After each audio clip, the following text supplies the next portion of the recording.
hotels, casinos, whatever, right? And he thinks like he could talk about those standards for me, you know. He asked if, certain questions with regard to sanitation.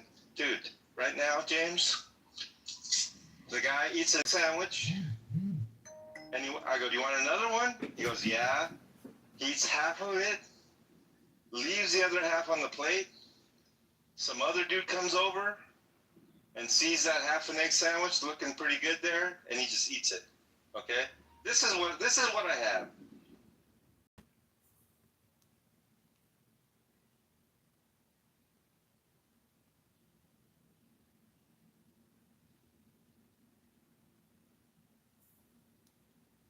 Ribono Shalom, good morning. You guys got these cool new gold coin things on your profiles, some kind of karma points.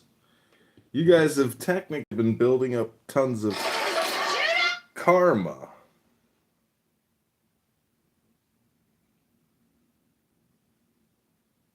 Hello?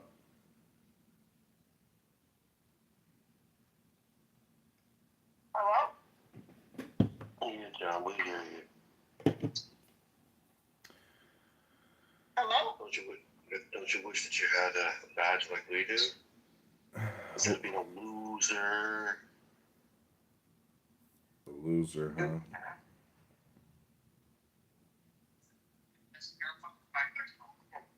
Ain't nobody. No, we're good. We can leave this shit here. I listened to half of the Quran on an audiobook, and there's a part in the Quran where they claim we sent Jesus. We were the ones who sent the prophets. And it's like they take this incredible in-group, out-group perspective out of nowhere. Oh, yeah? Yeah. Why don't you just read him and weep, dollface? You don't have a fucking golden badge. Who are you on here? Fucking nobody. I'm a nobody. Yeah. Why don't you have a badge? Well, you know what comes after fame? Oh, don't you have a badge? Little bitch. Punk ass bitch. What's he being set down, but go out.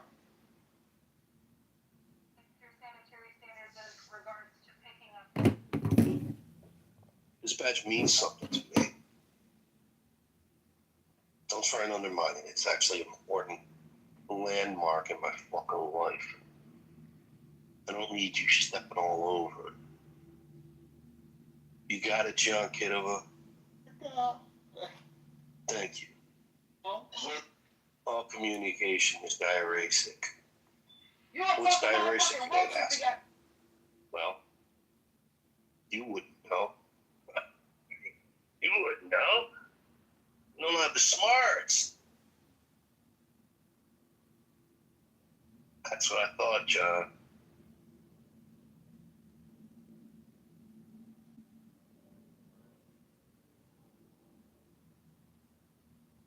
Hey, this nigga's amazing. He's unstoppable.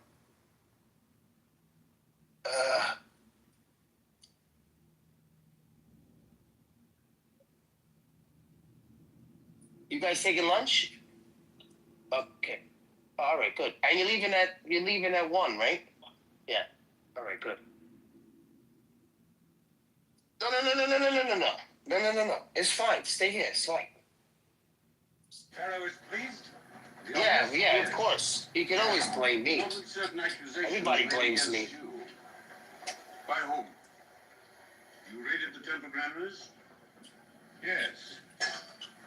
You trying to steal our cloud, John? Yes. I got my eye on you, Then boy. 1 day and 7 to rest. Yes. You'll never have a badge like this. Did you do all this to gain You'll my never favor? attain the type of success Brick Pharaoh. that I've Strong attained. make many, the stout make few. And it eats you up, don't it? Dead make none. Right. So much for That's right. accusations. Now judge the results. Bitch ass motherfucker. Pharaoh is pleased? Wait!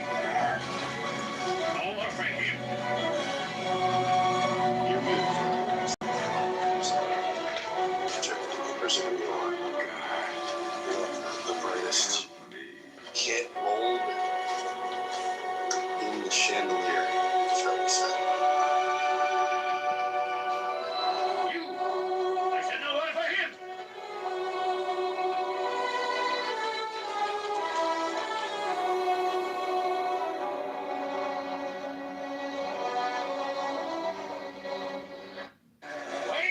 Congrats to all those who got the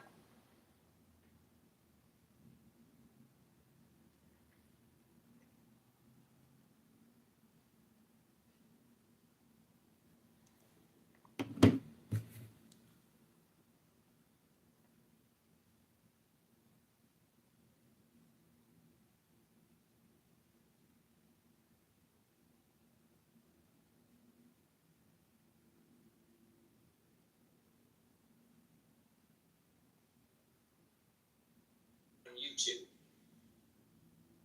The show that's on tonight, explaining why it's not the first time you've caused some drama. FCC opening probe into The View after appearance by Tallarico. Do you mean to cause trouble? I think that dumb Trump is worried that we're about to flip Texas. That fucking guy from Denmark, some fucking balls on him, right? Come over to America. I told him, before you dismantle the ship, buddies, learn how to build a buoy. Or the operational use of the word transparent. Yeah, I mean, if you're thinking about this as an engineer, you have to have a way to specifically This guy's got an AI calculate model, the score. and he thinks he's like God's gift to Unless they have an fucking LLM. humanity. Somebody else made the AI, guy. You didn't even make it. What, did you learn how to use it? Oh, this is a great idea. Like, I love these great ideas these guys have. Yeah, we've been using it for 2 years, asshole. Good evening, I'm John. What the fuck is he talking about? Well, maybe if we don't need religion. Of the century. Last time you said that, I got to tell And no religion to imagine all the people. Dude, does he ever shut the fuck up, that guy? That guy, the Denmark guy. And he was telling me, he does not shut the fuck up. And then he was telling me, oh, let me talk. Are you serious? He had to be trolling me or something. He had to come in to purposely gaslight me or some shit. I think that's the whole purpose of these people coming in here. They just want to fucking gaslight me.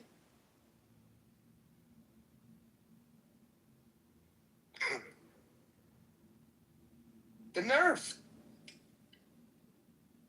Oh, Daniel, you see the guy's do you see this guy's picture? You see Shake's picture?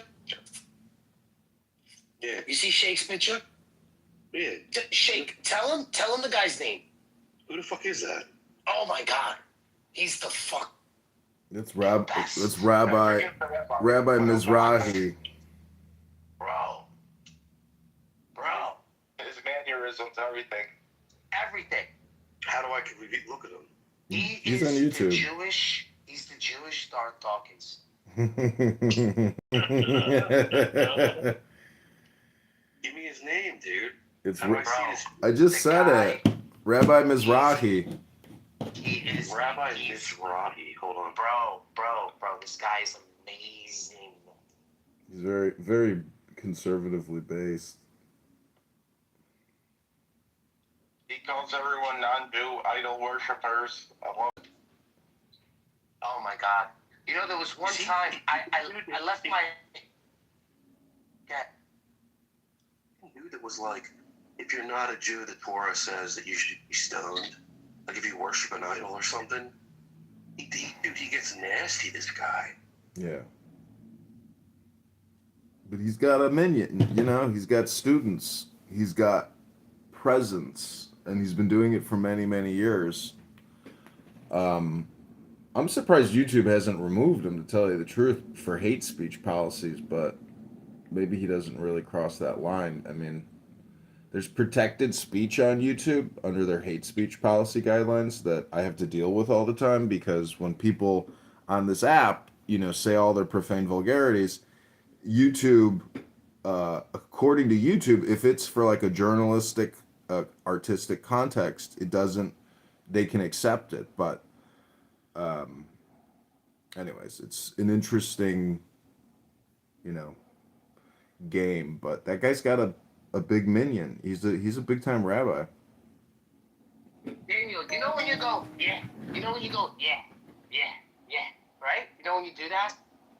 Imagine looking at yourself in the mirror saying, yeah, that's the faces this guy makes. I gotta see this shit. Oh my God. Bro. I thought he was honestly like a fake rabbi at first. I thought he was like just a guy. This guy's the real deal, bro. Yeah. It's like a rabbi that learned how to be a rabbi from anti-Semitic people. I thought he was Nick Fuentes' rabbi at first. Oh yeah. Yes. Oh my God, bro. He said that God punished Florida with a hurricane because they were pro-Palestinian. There was a pro-Palestinian rally or something. And God said, a hurricane, no. This guy's fucking... He's got to be... He's not. It's the art. It's not real. It's the art. This is what I was trying to explain to my wife. It's not real. The RPG is a real thing. And my wife is saying, she's showing me that girl, the lady that's a Trump supporter that was making fun of like the guys, the halftime show. Bad Bunny, yeah. And she's like, no, this woman is real. I was like, babe, these people are just trolling. They do things for views. She's like, you better not be doing this online. I'm like, I've been doing it the whole time. You know, if I don't catch it, they send me this fucking best. It's the fucking best thing to ever do. Dude, it's fucking... For the state, but for the church. Wow. This motherfucker, dude. All of our neighbors. Sometimes I just cannot believe. I can't believe it that some of these people are. That's really what they're like. Yeah, I gotta get this. Like there must be some alternate motive that I'm unaware of. That's not apparent. Like what would motivate him to do that? So hard for that U.S.-Israel sacred... betrayal caused Florida hurricane.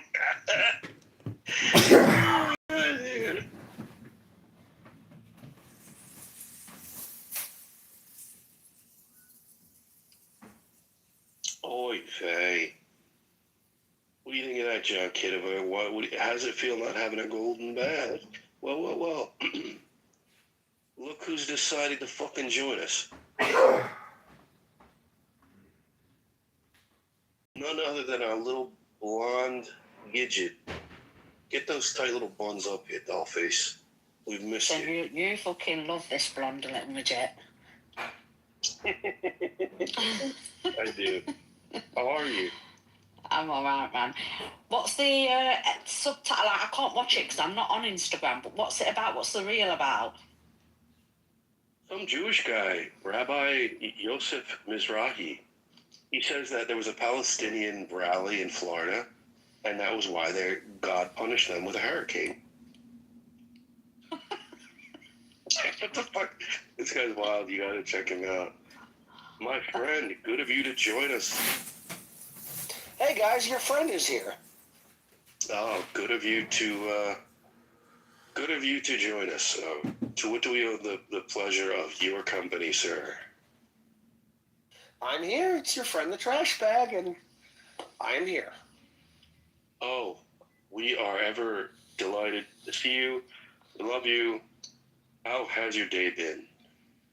It's been good. I've only seen about 11 Africans doing illegal things on the road today. Only 11 or 12.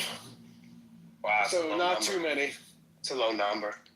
Yeah, it's not too many. I mean, usually it's like 40 or 50 illegal African drivers driving like they're in the fucking center of Mogadishu. Well, they drive those big ass fucking cars out there, those big vans. That's true. They drive them big vans. True. That's true. True that. So what do you got? What do you got, my friend? What's that in your PTR? What do you got? I forget. There is no conclusive evidence that humans predicted slavery 50,000 years ago. What the fuck? Well, what a rage bait. What? Well, they were saying that slavery was human nature, and it was human nature to enslave other people, and that's not supported by history. Actually, I think farming is the reason why we. I agree wholeheartedly. Who said that? Megatron. I said that. Yeah. Oh, that's my nigga right there. I just added you as a friend. Yeah, I'm gonna add you back, bro. Well, Megatron is right, and Megatron could explain, or I could explain. My bad. But basically, you explain. So I'm gonna explain. Yeah, he's gonna explain. He's gonna explain. Okay, so this is gonna go right back to the Cain and Abel story, right? And you see, Cain was the he was the farmer, and Abel was the sheep herder. So since we're in a new era, right? This is how, because the story was told many times, right? The era that we live in after the Ice Age, we had to explain that if we were sheep herders, we would die because the winters are going to get longer, and we need to farm the land and save the crops for longer winters. So Cain killed Abel. And you know what? You know what's crazy about that story? If Abel is the only one that can actually give a lamb for sacrifice, what the fuck was Abel going to do? He's a farmer. What was he going to give?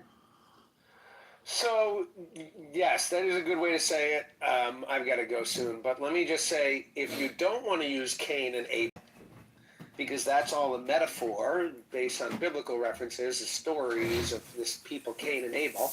Exactly. That's why I was using the metaphor. That's good that you did. I didn't want to go into a big explanation. But of course, the truth of what you're saying is that the industrialized people, the Cains of the world, they did, for the vast majority, for the most part, they killed the indigenous people, the Abels of the world. Cain, the city maker, has destroyed Abel, the loincloth wearer.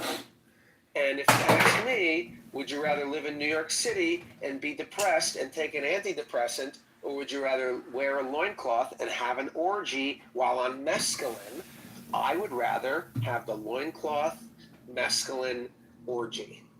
Yes, thank you. And with that, I'd like to pass it to McZed. I would like to have the orgy too. I'd like an orgy. Now, did Cain kill Abel or did Abel kill Cain? The thing is, repentance. If whoever killed who, they never repented. If they would have repented, it would have changed history forever. Additionally, when Moses went before Pharaoh and cast his, rod that turned into a serpent, if Moses would have only have said, you know what, Moses, come on into my office. This is some amazing magic.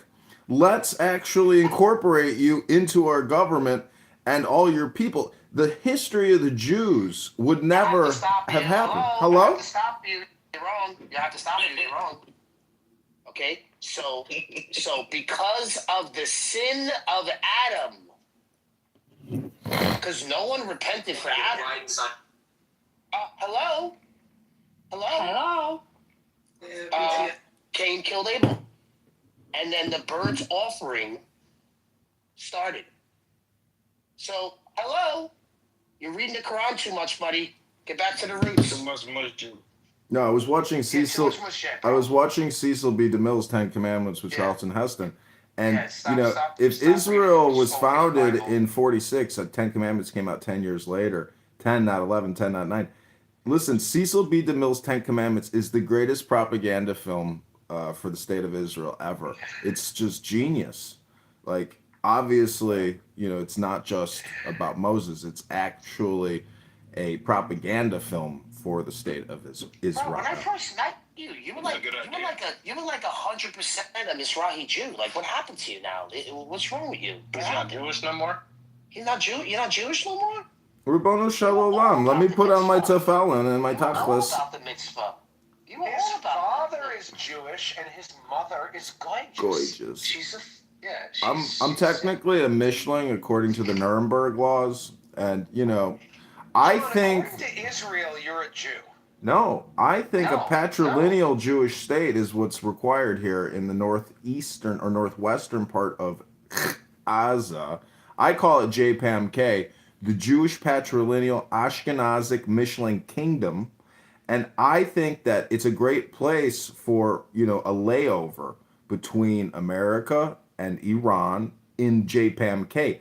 No need to go to what they call Palestine. Just come to JPAMK because patrilineal Jews are the actual Jews, the real Jews, not these matrilineal Jews. That's a bad rabbinic ruling. That was an incorrect and inaccurate rabbinic determination. It's really the matrilineal Jews that are the real Yiddish type. It doesn't matter. All right, so you know what I was thinking about? Because we were talking about marriage the other morning, on how like marriage is not like official. Like when you go to Israel, you got to do like CCD classes to get the fucking, you know, to get the license or whatever. I was thinking about recording and making a YouTube and kicking off my YouTube career with making pretend that I bought tickets to Israel, right? Because I have a passport, and I want to tell my wife that I want to have a real Jewish wedding in Israel and be like, you know, like do the whole thing, and then like giving her like the face, like I really want to do it, and like just hearing her freak the fuck out. Like I want to record her freak the fuck out. I'm not going to Israel. No fucking way. Don't tell me you used a credit card for this shit. Oh my god, it'd be fucking. Oh my god, it'd be classic. I'll tell her, I'm like, yo, babe, I picked out a good place. I only spent $15,000. 15? What? Oh my god, I would love it.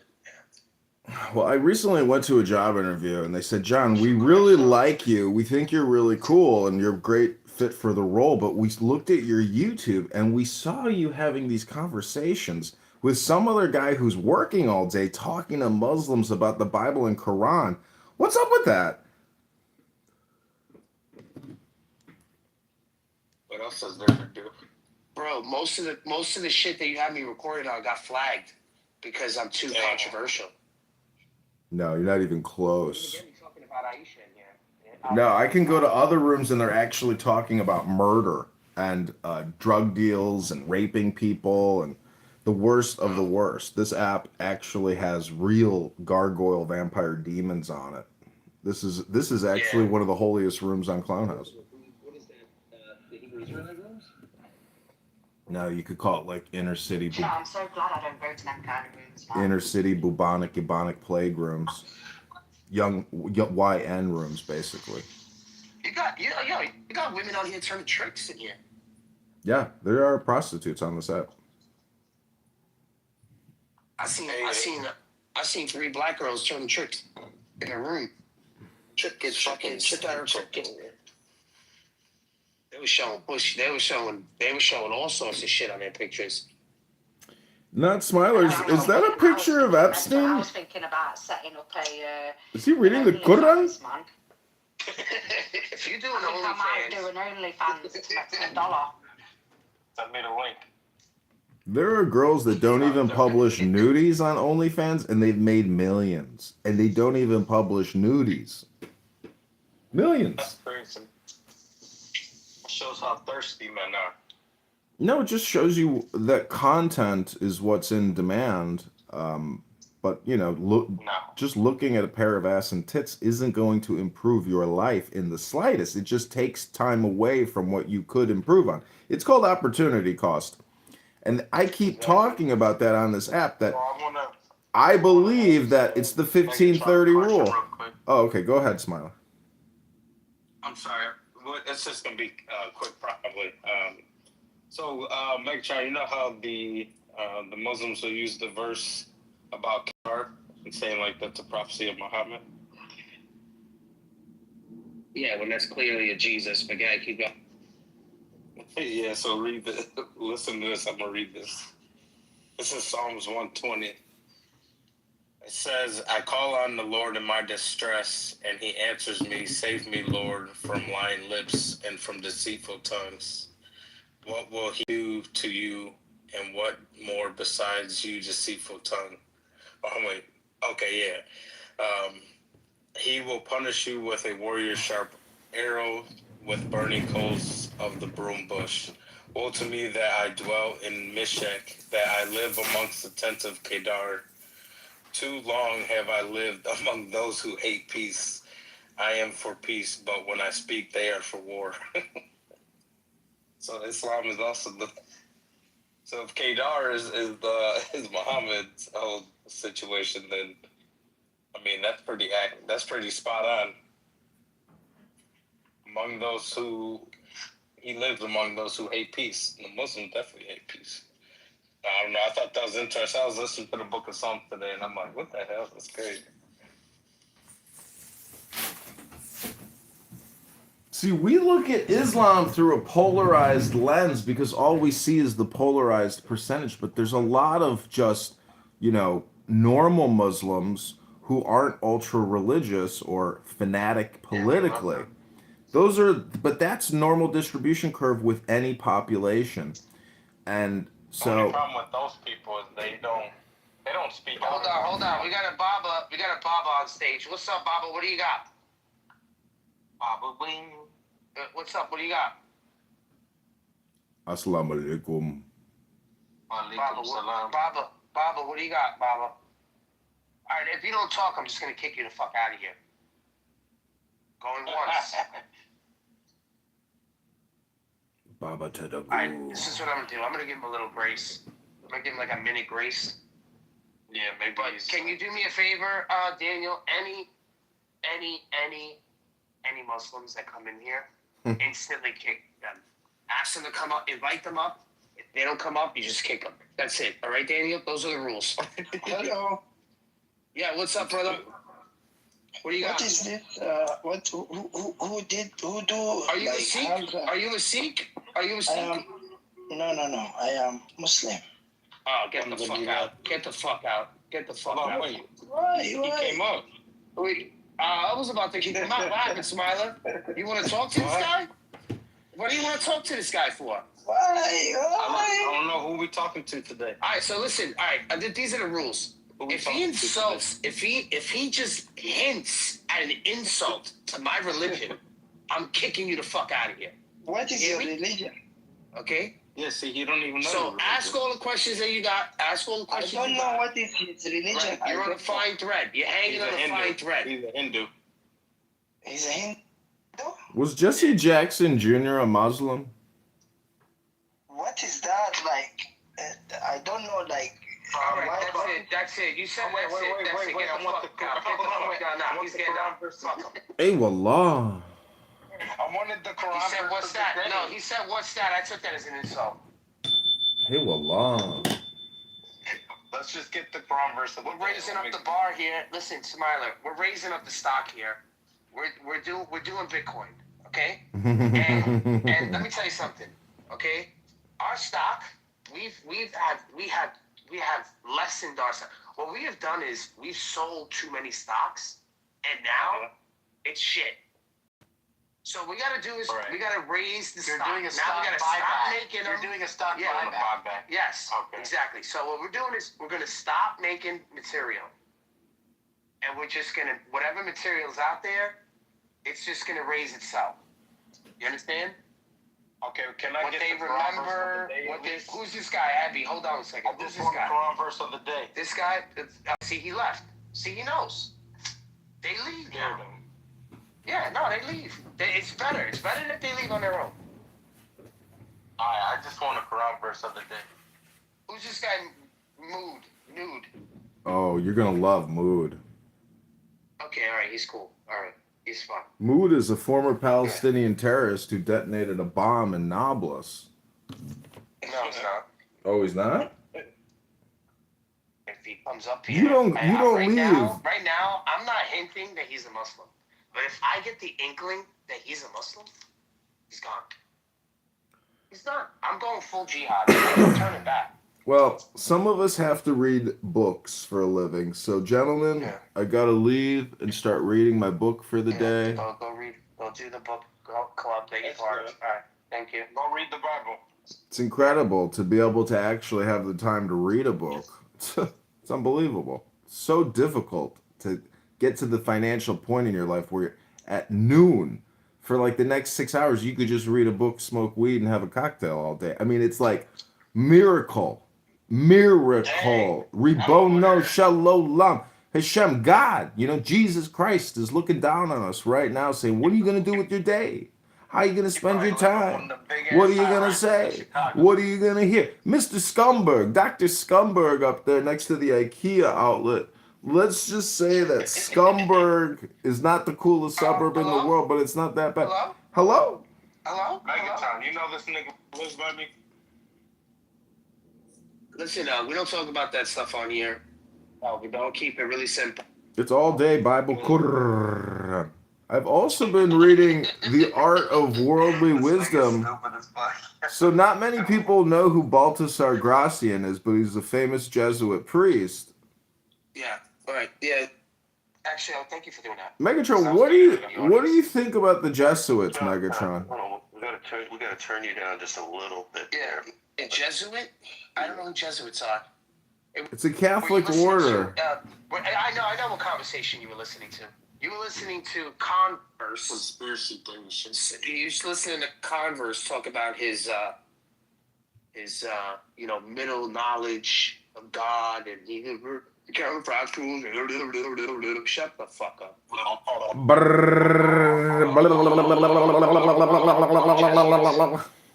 I'm not a Jesuit.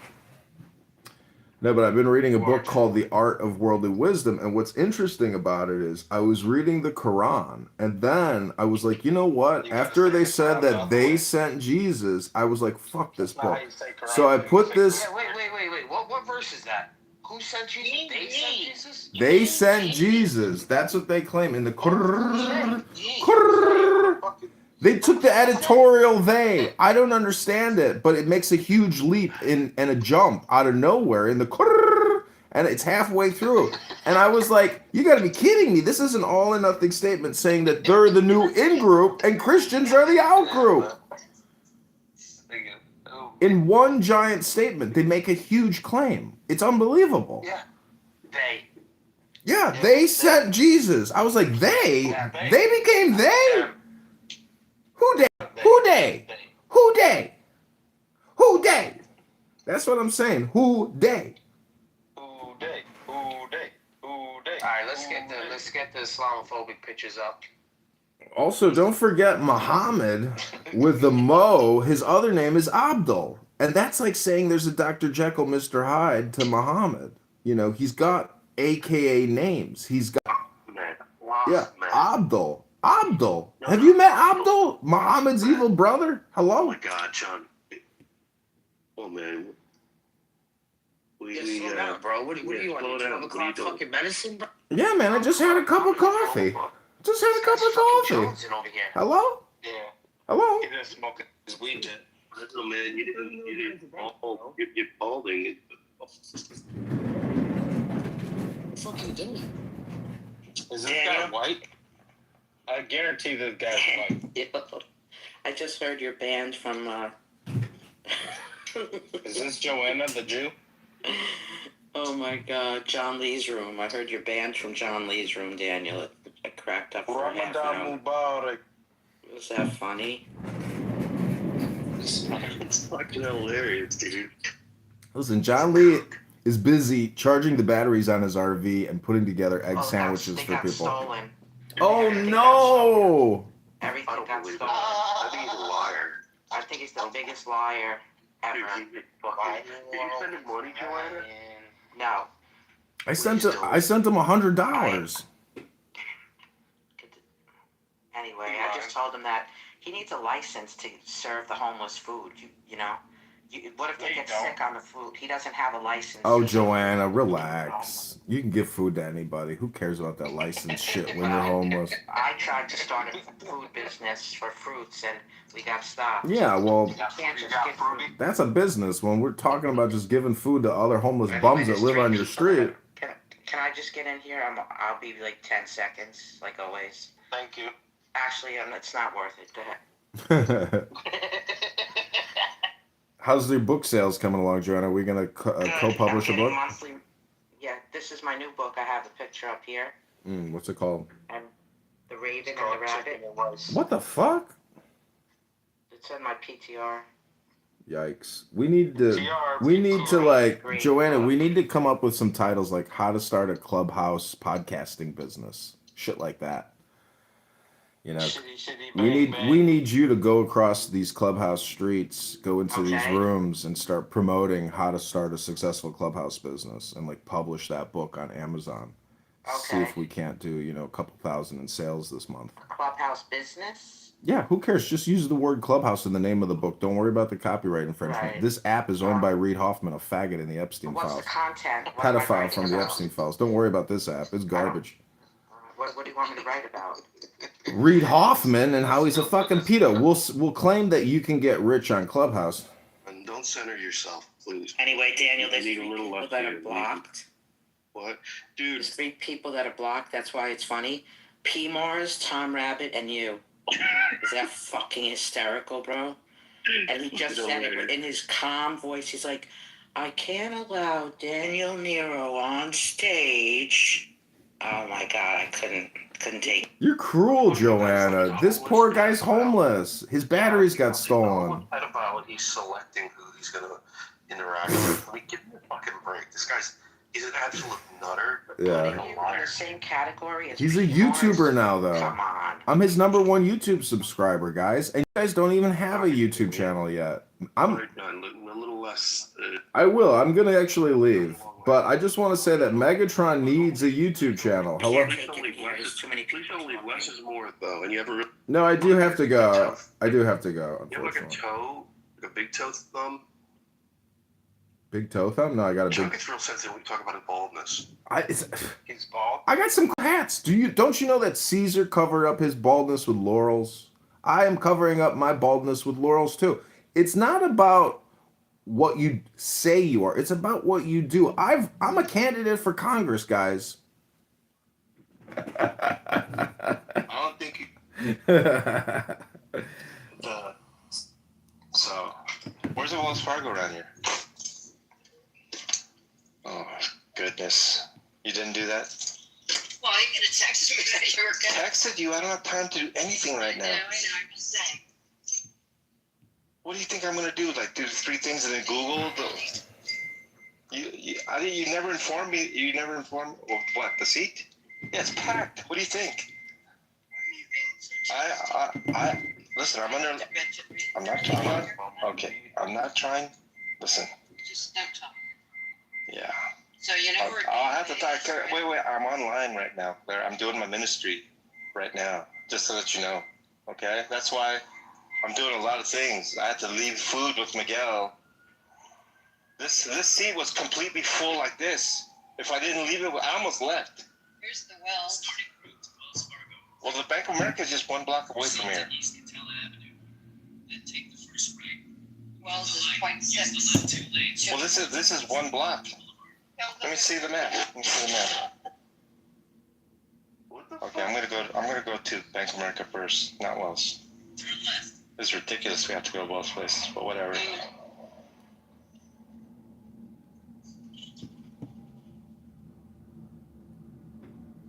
John Lee's girlfriend just told him to stop talking. You never set up your PIN number for your credit? No, I don't use cards. I know. Neither do I, but I still set it up for that moment. I never used ATM. Listen. Sometimes I have a credit card. Sometimes I have a credit card for years, but I set up the PIN number immediately.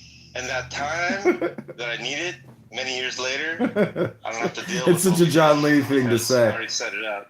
That is such a John Lee thing to say, to talk about the PIN number. Oh my God. No, I'm talking about the ATM.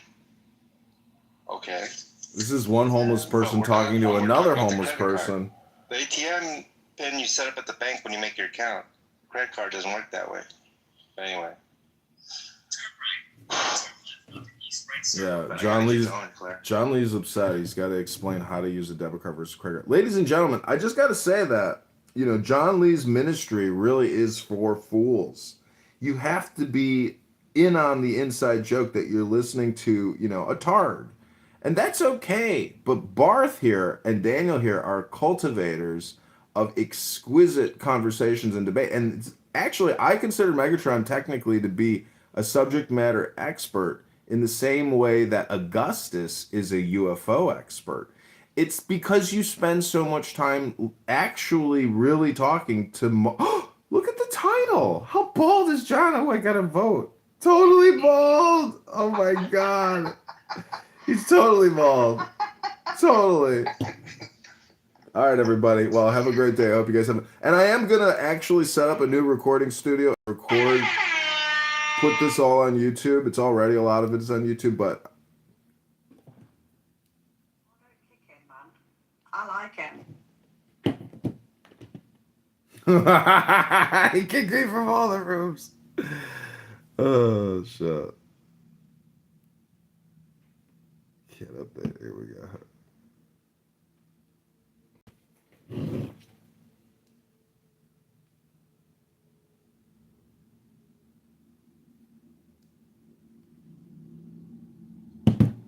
So anyway, I'm thinking about setting up at OnlyFans. What shall I sell on there?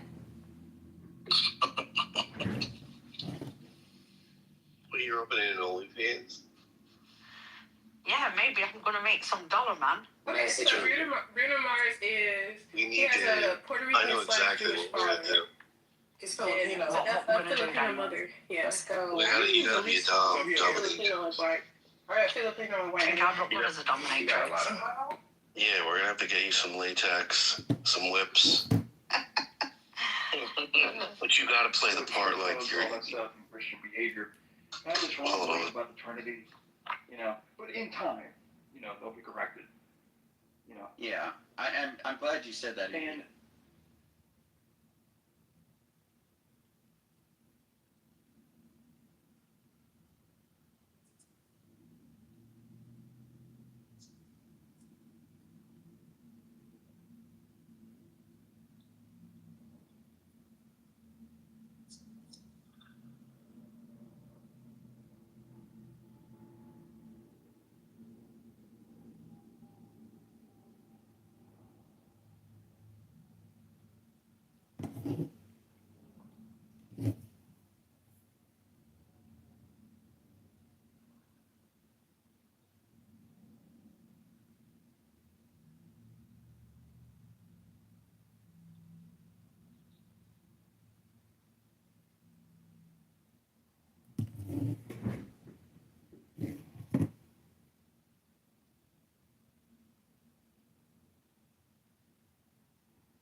Okay, everybody, this is Baltasar Gracian.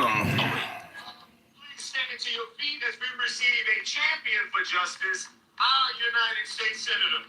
Wait, which one?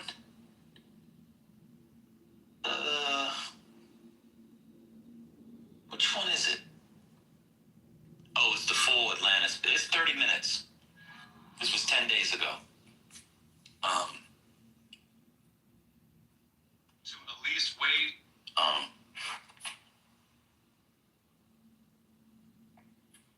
Any comments on that? Okay, this is Baltasar Gracian of Wisdom.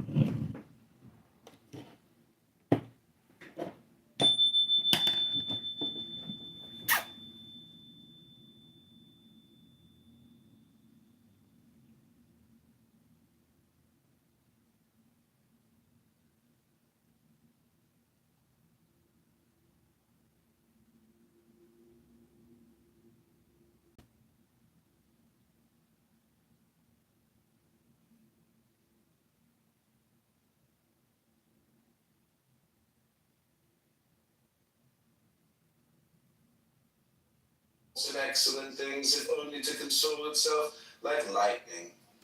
Censure strikes the highest places. So let Homer nod at times, pretend that your intelligence or courage, though not your prudence, has committed some act of carelessness.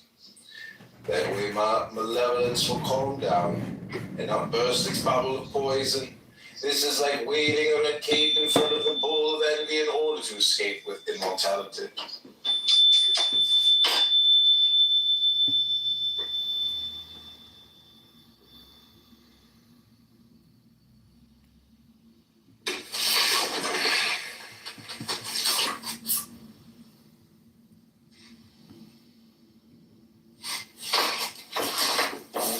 And excellent things, if only to console itself like lightning. Censure strikes the highest places. So let Homer nod at time.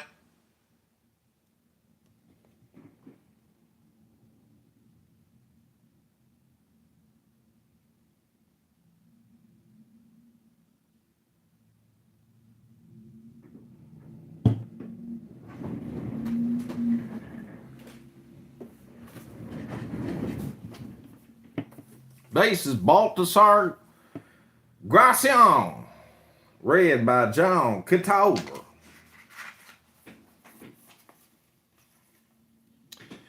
A stomach for big helpings of fortune. The body of prudence should have a big gullet. A great talent is made up of great parts.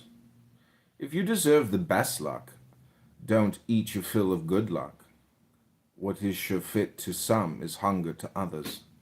Some people waste exquisite food because they have no stomach for it. They weren't born for and aren't accustomed to high occupations. Their relations with others turn to vinegar, and a false sense of honor clouds their head and makes them lose it.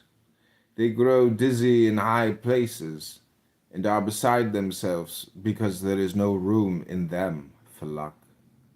Let the great person show that he still has room for better things, and carefully avoid all that would show a narrow heart.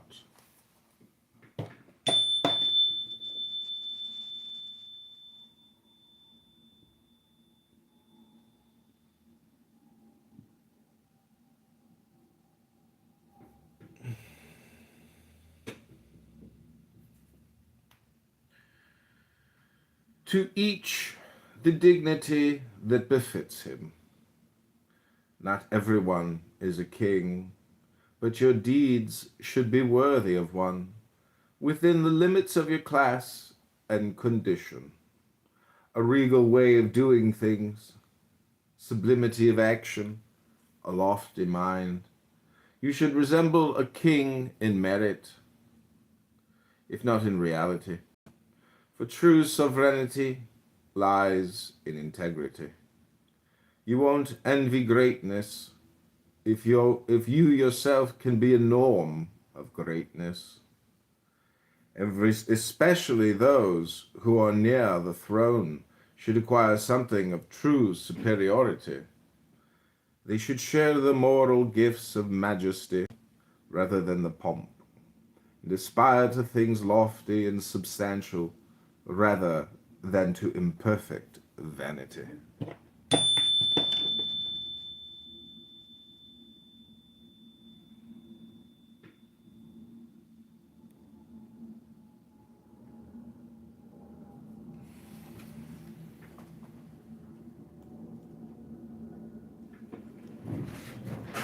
Have a good sense of what each job requires.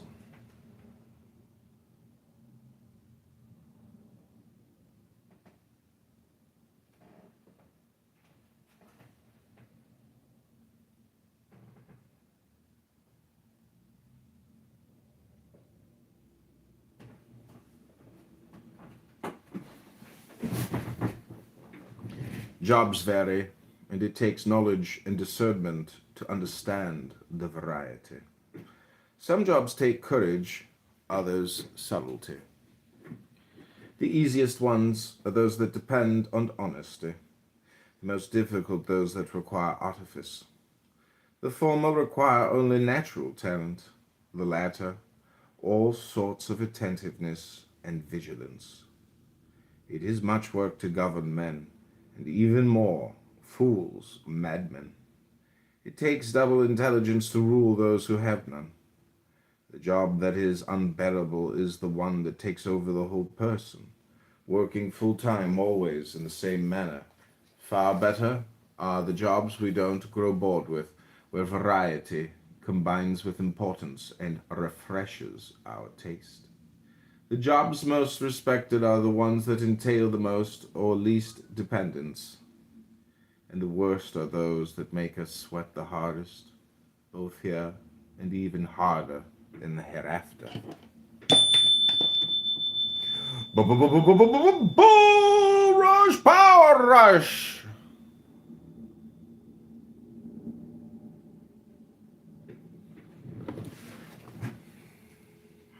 Super Rose. What'd you say?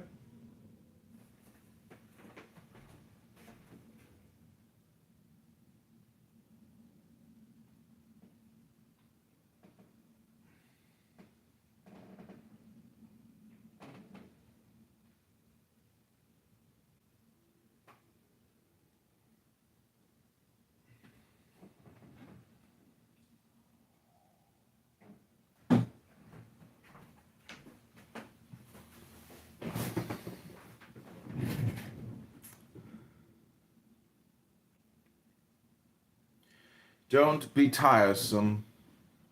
Don't have only one theme, one obsession. Brevity is pleasant and flattering, and it gets more done. It gains in courtesy what it loses in curtness. Good things, if brief, twice good. Badness, if short, isn't so bad. Quintessences work better than farragos. Everyone knows that a tall person is rarely an intelligent one, but it's better to be tall in stature than long in conversation. Some people are better at disturbing than adorning the universe. Useless trinkets shunned by all. The discreet person should avoid tiring others, especially the great, who are very busy. It would be worse to irritate one of them than the rest of the world. Well said is quickly said.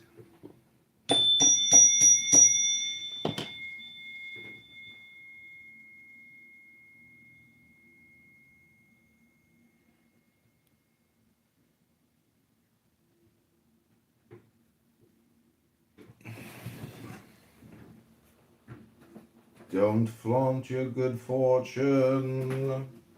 It is more offensive to take excessive pride in your high office than in yourself. Don't play the great man. It is odious. And don't be proud of being envied. The more strenuously you seek esteem from others, the less of it you will have. It depends on respect. You can't simply grab it. You have to deserve it and wait for it. Important occupations call for a certain gravity and decorum. Keep only what the occupation requires, what you need to fulfill your obligations. Don't squeeze it dry. Help it along. Those who want to look like hard workers give the impression that they aren't up to their jobs. If you want to succeed, do so using your gifts, not your outer trappings. Even a king ought to be venerated more because of his person than because of his pomp and circumstance.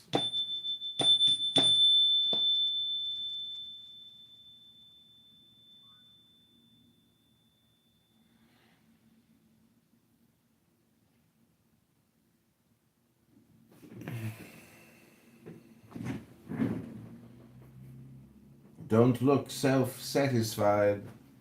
Don't go through life feeling discontent with yourself, which is timidity. satisfied, which is foolishness. Self-complacency usually arises from ignorance, and it leads to a foolish happiness that tickles the taste but ruins the reputation. Unable to discern the high perfection of others,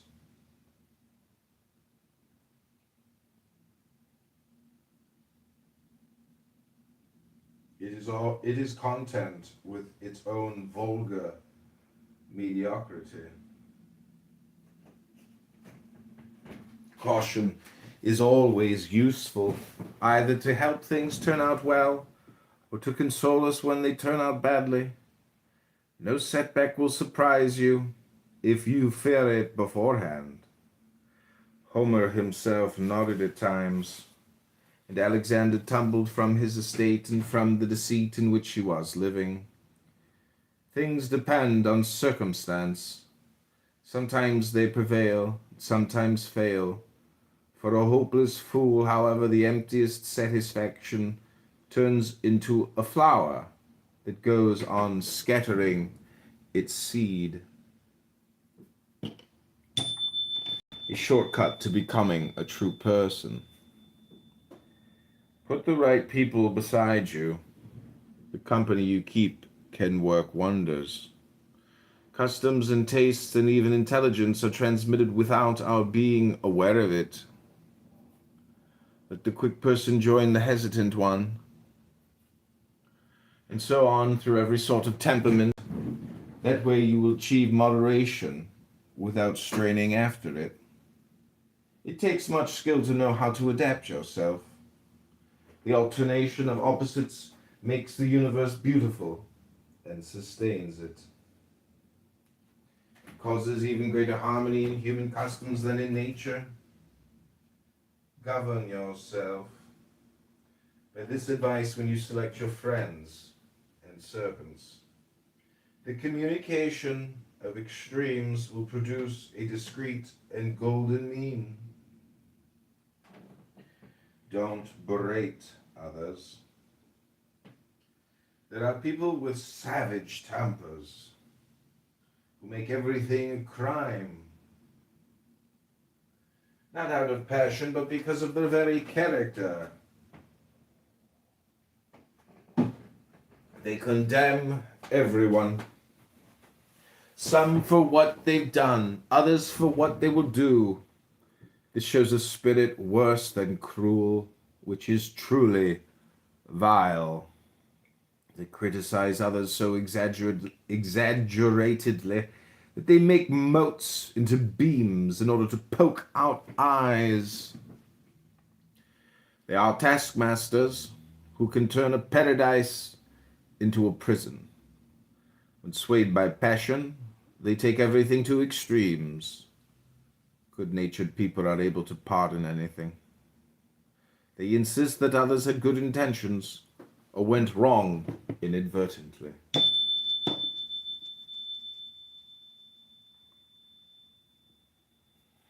Don't wait to be a setting sun. It is a maxim of prudent people to abandon things before being abandoned by them. You should make even your end into a triumph. At times the sun itself retires behind a cloud, so that no one will see it fall, and it leaves us wondering whether it has set or not. Avoid sunsets so as not to burst with misfortune. Don't wait for people to turn their shoulders on you. They will bury you alive to your regret, dead or renown. The prudent know when to retire a racehorse. And do not wait for him to collapse in the middle of the race. To the laughter of all, let beauty shatter the mirror cleverly. At the right time and not too late when she cannot bear the truth. Have friends. They are a second being to a friend. All friends are good and wise. When you are with them, all turns out well. You are worth as much as others want you to be and say you are. and the way to their mouths lies through their hearts. Nothing bewitches like service to others. The best way to win friends is to act like one. The most and best we have depends on others. You must live either with friends or with enemies. Win one each day, if not as a confidant, at least as a follower. Choose well, and some will remain whom you can trust.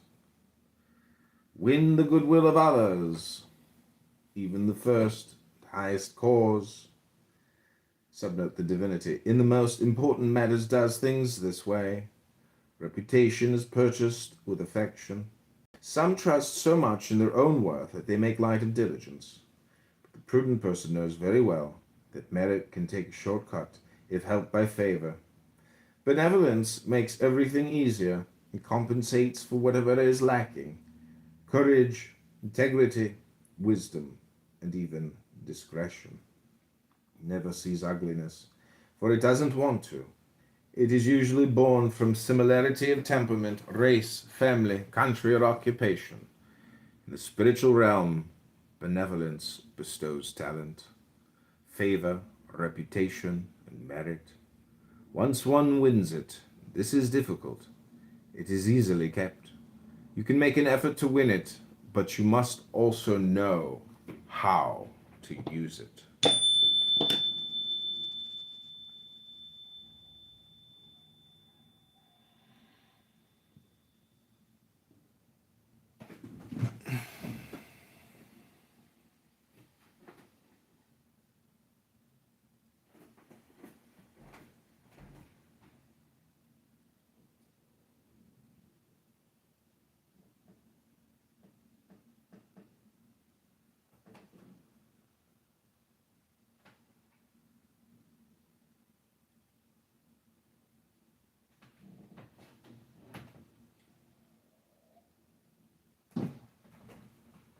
Plan for bad fortune while your fortune is good. In the summer it is wise to provide for winter, and it is easier to do so. Favors are less expensive, and friendships abound. It is good to save up for a rainy day. Adversity is expensive, and all is lacking. Keep a following of friends and grateful people. Someday you will value what now seems unimportant. Villainy has no friends in prosperity because it refuses to recognize them. In adversity, it is the other way around. Never compete. When you vie with your opponent, your reputation suffers. Your competitor will immediately try to find your faults and discredit you. Few wage war fairly. Rivalry discovers the defects that courtesy overlooks. Many people had a good reputation until they acquired rivals.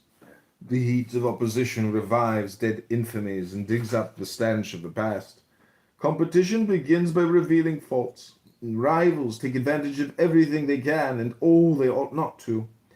Often they gain nothing by offending others, only the vile satisfaction of revenge. Revenge blows the dust of oblivion from people's faults.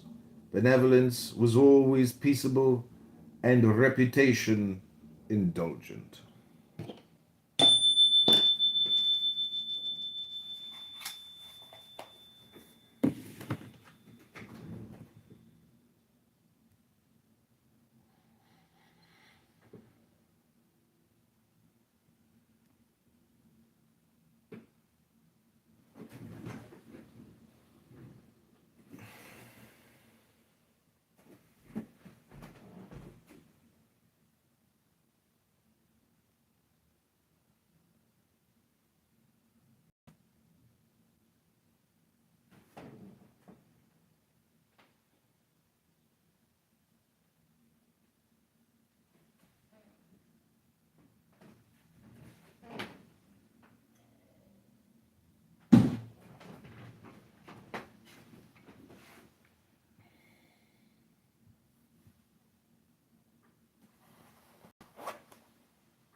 Marginalia from another time. Little notes of what they meant. Coffee stains on chapter 10. You say someone cried right here.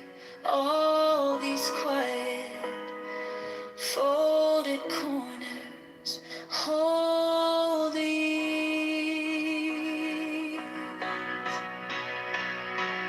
Teach me the wisdom of books, but the intelligence of love reads between the lines where the ink gives up. You say the brightest minds still have so much to learn. So turn that fragile page and let my stubborn heart turn with you. Oh,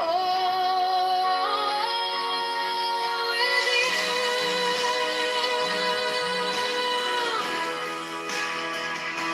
You quote a line about patience, about grace. Then you stop and start to smile with that softness in your face. You can memorize the theories, still not know a wounded soul. Then you press your thumb to mine, and it feels like coming home.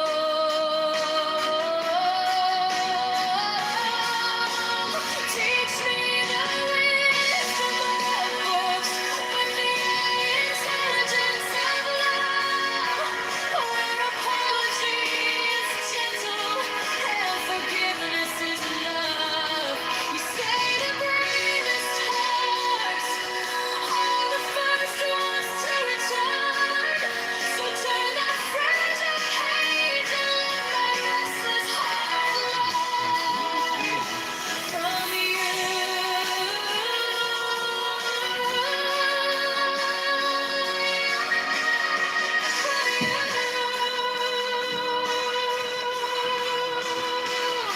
You close the cover, hold it to your chest, say all of this is paper till we put it to the test. So I stumble through my sentences, you just take my hand instead. Understanding isn't spoken, it's how you hear it what's unsaid. Teach me the wisdom of books and the intelligence of love, all the underlying mistakes we can rise above. I don't need every answer to place where I can grow. So turn another page and let open heart show that we're the story being wrote. Oh,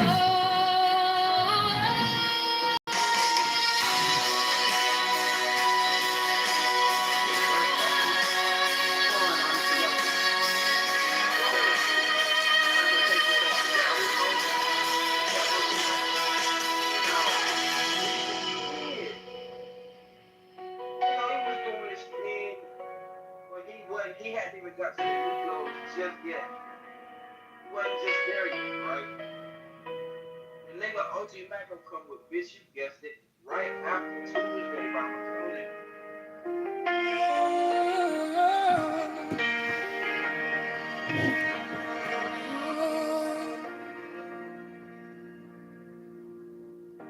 we trace the lines on a page that's worn and bent. Marginalia from another time, little notes of what they meant. Coffee stains on chapter 10. You say someone cried right here. All these quiet, folded corners hold the years. Teach me the wisdom of books, the intelligence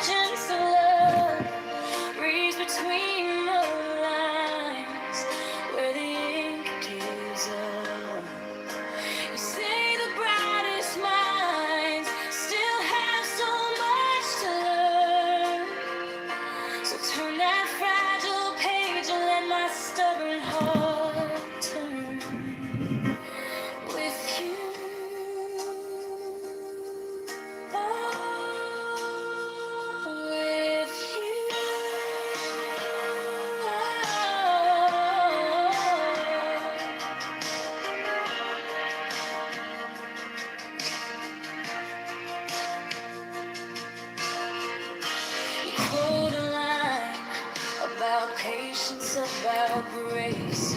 Then you stop and start to smile with that softness in your face. You can memorize the fear is still not known, it's so.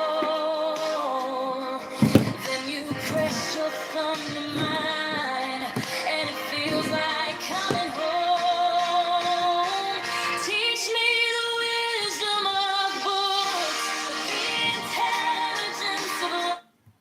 Okay, welcome back. We're going to switch up books from Balthasar Gracian, The Art of Worldly Wisdom.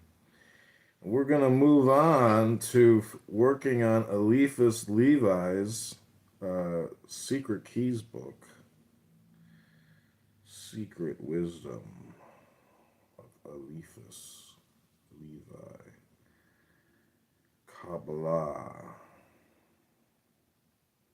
Jesus Christ.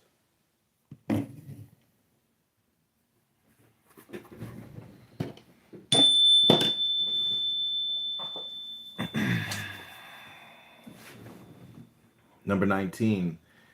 It is the number of light. It is the existence of God proved by the very idea of God. The one must say that being is the universal where, by an automatic movement, stirs a form forever dead and corpse-like, or one must admit the absolute principle of intelligence and of life.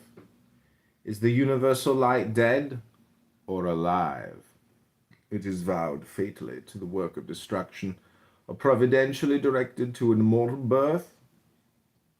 If there be no God, intelligence is only a deception, for it fails to be the absolute, and its ideal is a lie.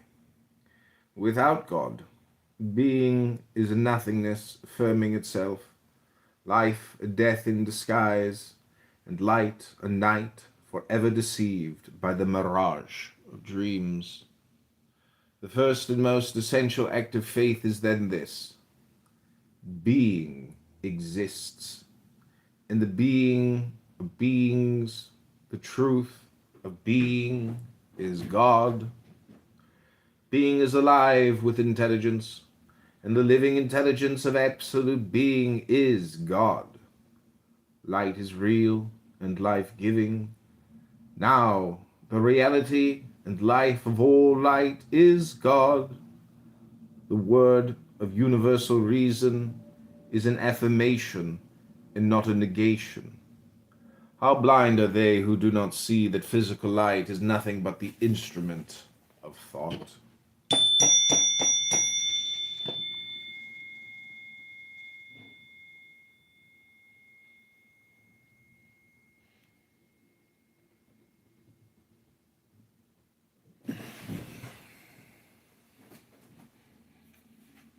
Thought alone then reveals light and creates it in using it for its own purposes.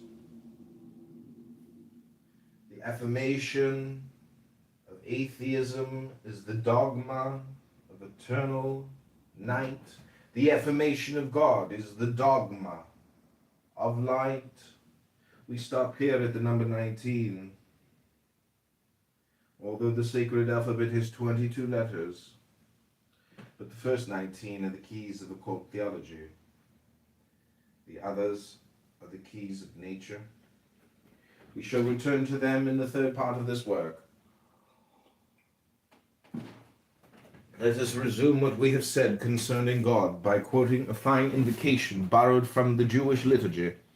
It is a page from the Kabbalistic poem Kether Malkuth by Rabbi Solomon, son of Gabarol. Thou art one, the beginning of all numbers, and the foundation of all buildings. Thou art one, and in the secret of thy unity the most wise of men are lost, because they know it not. Thou art one, and thy unity neither wanes nor waxes, neither suffers any change. Thou art one, and yet not the one of the mathematician, for thy unity admits neither multiplication nor change nor form. Thou art one, and not one of mine. Imaginations can fix a limit for thee, or give a definition of thee. Therefore I will take heed to my ways, lest I offend with my tongue. Thou art one indeed, whose excellence is so lofty, that it may in no wise fall, by no means like that one which may cease to be. Thou art the existing one. Nevertheless, the understanding and the sight of mortals cannot attain thine existence, nor place in thee the where, the how, the why. Thou art the existing one, but in thyself, since no other can exist beside thee.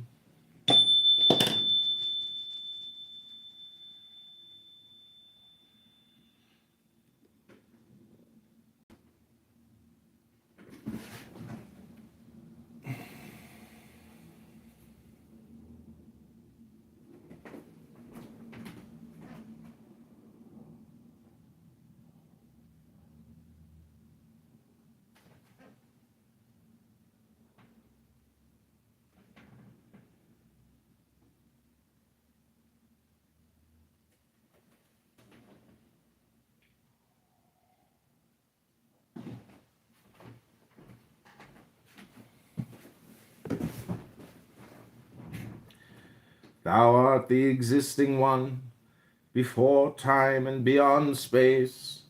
Thou art indeed the existing one, and thine existence is so hidden and so deep that none can discover it or penetrate its secret. Thou art the living one, but not in fixed and known time.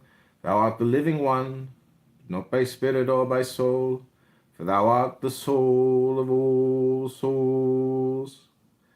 Thou art the living one, but not living with the life of mortals, that is like breath, and whose end is to give food to worms.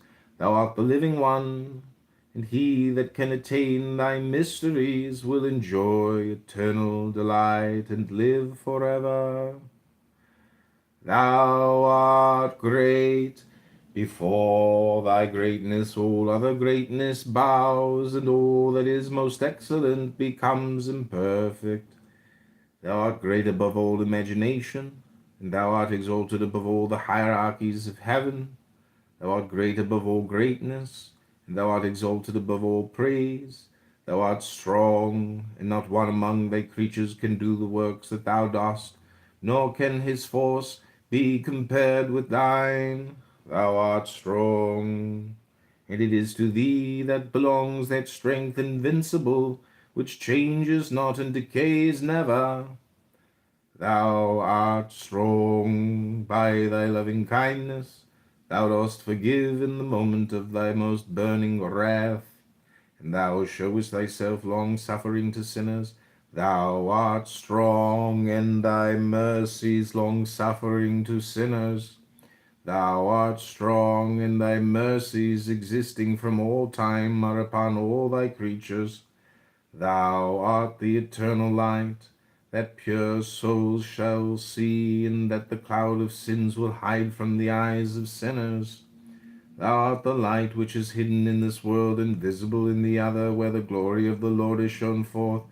Thou art sovereign, and the eyes of understanding which desire to see thee are all amazed, for they can attain but part of it, never the whole.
place where I can go. So turn another page and let our open hearts show that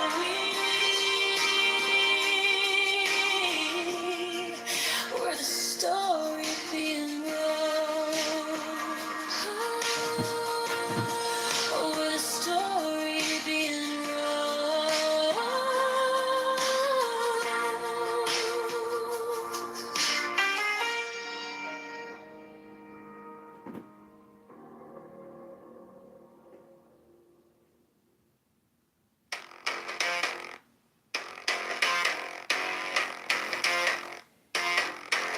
I drew maps on the backs of receipts,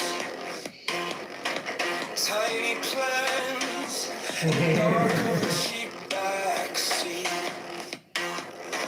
Taught myself how to fail with my teeth clenched tight, how to stare down every locked door like it owed me life. This is the wisdom of success. Blueprints in my blood.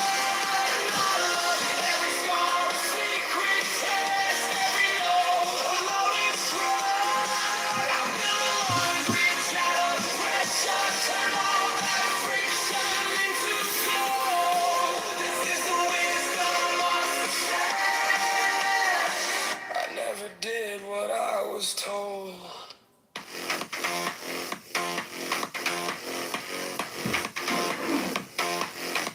I learned fast from the cracks in my own design. Sharp turns where I almost crossed the line. Wrote truth on the walls of an empty room. If they won't open up a space for you, you carve your own through the stone and fumes. This is the wisdom of success. Blueprints in my blood. Every scar a secret test. Every no a loaded strong. I built a language out of pressure. Turned all my friction into gold. This is the wisdom of success. I never did what I was told. Genius. Just 1,000 tiny edits. Midnight questions. Wrestling with habits. I keep my doubts like tools on a metal rack. They cut deep, but they keep me sharp. Keep me coming back.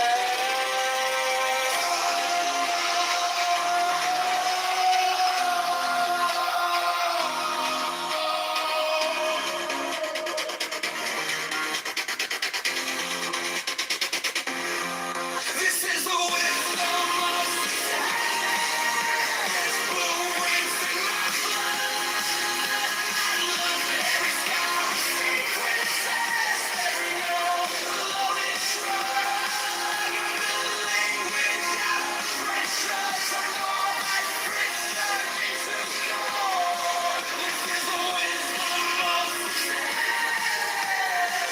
I never did what I was told.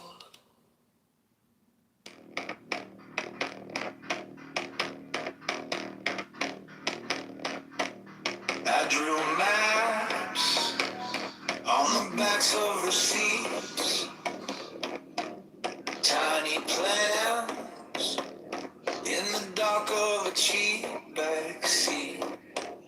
Taught myself how to fail with my teeth clenched tight, how to stare down every locked door like it owed me life. This is the wisdom of success. Blueprints in my blood. Now I lock every scar a secret test. Every no a loaded slug. I built a language out of pressure.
just 1,000 tiny edits.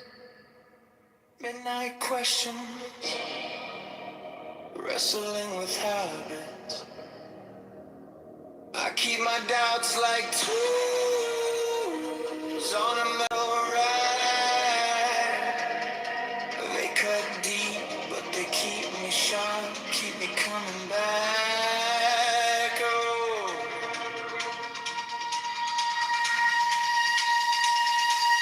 This is the wisdom of success. Blueprints in my blood. Not luck. Every scar a secret test. Every no loaded drug. I built a language out of pressure. Turn all the friction into gold. This is the wisdom of success. I never did what I was told.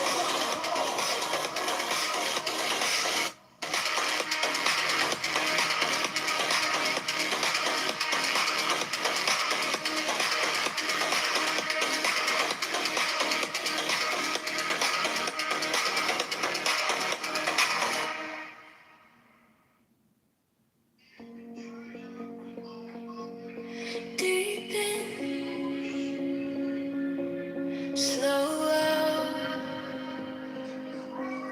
hands still, heart loud. Warm water on my shoulders, thoughts floating to the rim. Candle flicker on the tiles, time loosens at the brim. Close eyes, count the exhales, let every shadow feel thin. One breath in another, I soften in my own skin. Breathe in, let it all go, sink down. Let the heat flow, steam on my skin. I'm opening every little worry, loosening it in.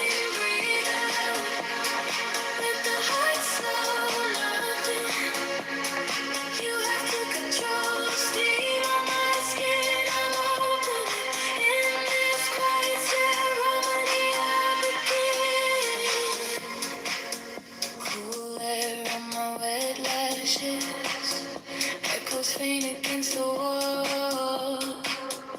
Neon numbers on the clock face melt until they barely crawl. Whisper mantras in a half voice, just enough for me to hear. One breath and another, I'm rinsing off the fear. Breathe in, let it all go, sink down.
still. Heart loud, warm water on my shoulders. Thoughts floating to the rim. Candle flicker on the tiles. Time loosens at the brim.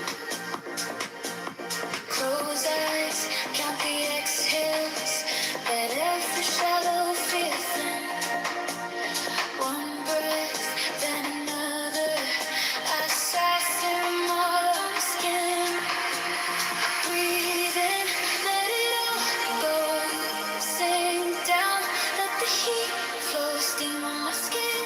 I'm opening every little worry, loosening. Breathe out, let the heart slow. Nothing you have to control. Steam on my skin. I'm opening in this quiet ceremony. I begin.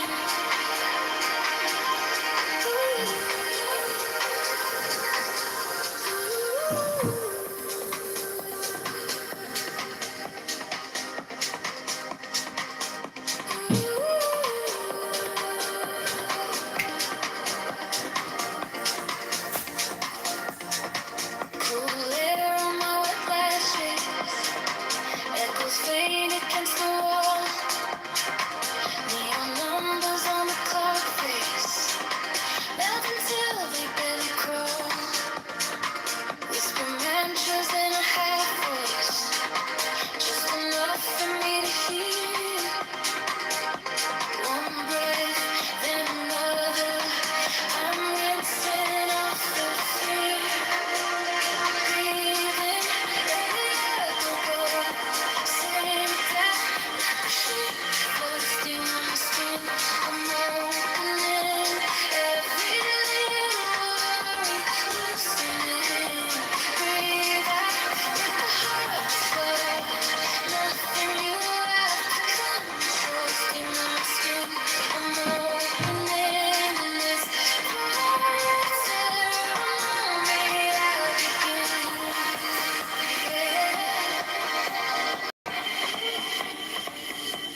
In, 2, 3, out, 2, 3.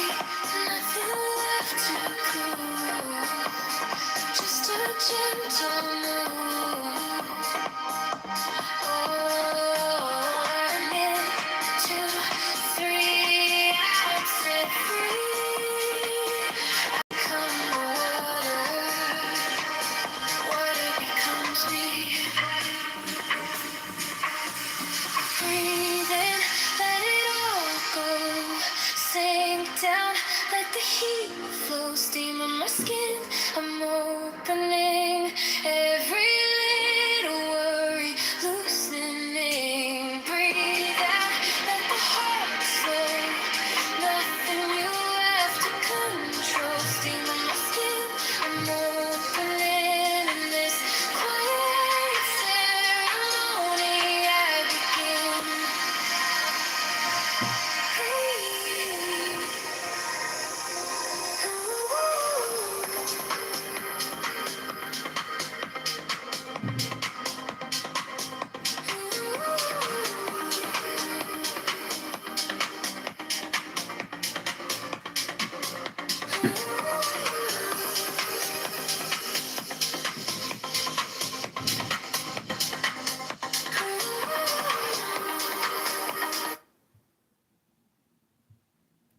Okay, we're reading from Eliphas Levi.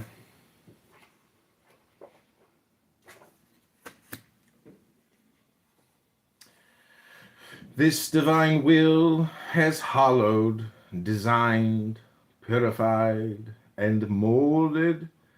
It has ordered nothingness to open itself, being to shut up, and the world to spread itself. It has spanned the heavens and assembled with its power the tabernacle of the spheres. With the cords of its might, it has bound the curtains of the creatures of the universe, and touching with its strength the edge of the curtain of creation, has joined that which is above to that which was below. We have given to these bold Kabbalistic speculations the only form which suits them, that is, poesy, or the inspiration of the heart. Believing souls will have no need of the rational hypotheses contained in this new explanation of the figures of the Bible, but those sincere hearts, afflicted by doubt, which are tortured by 18th century criticism, will understand in reading it that even reason without faith can find in the Holy Book something besides stumbling blocks. If the veils with which the divine text is covered throw a great shadow, this shadow is so marvelously designed by the interplay of light that it becomes the sole intelligible image of the divine ideal. Ideal, incomprehensible as infinity, and indispensable as the very essence of mystery.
Somebody messaged me that I know was like, "What's up with all the profiles, John?" I'm like, "Oh, it's called art.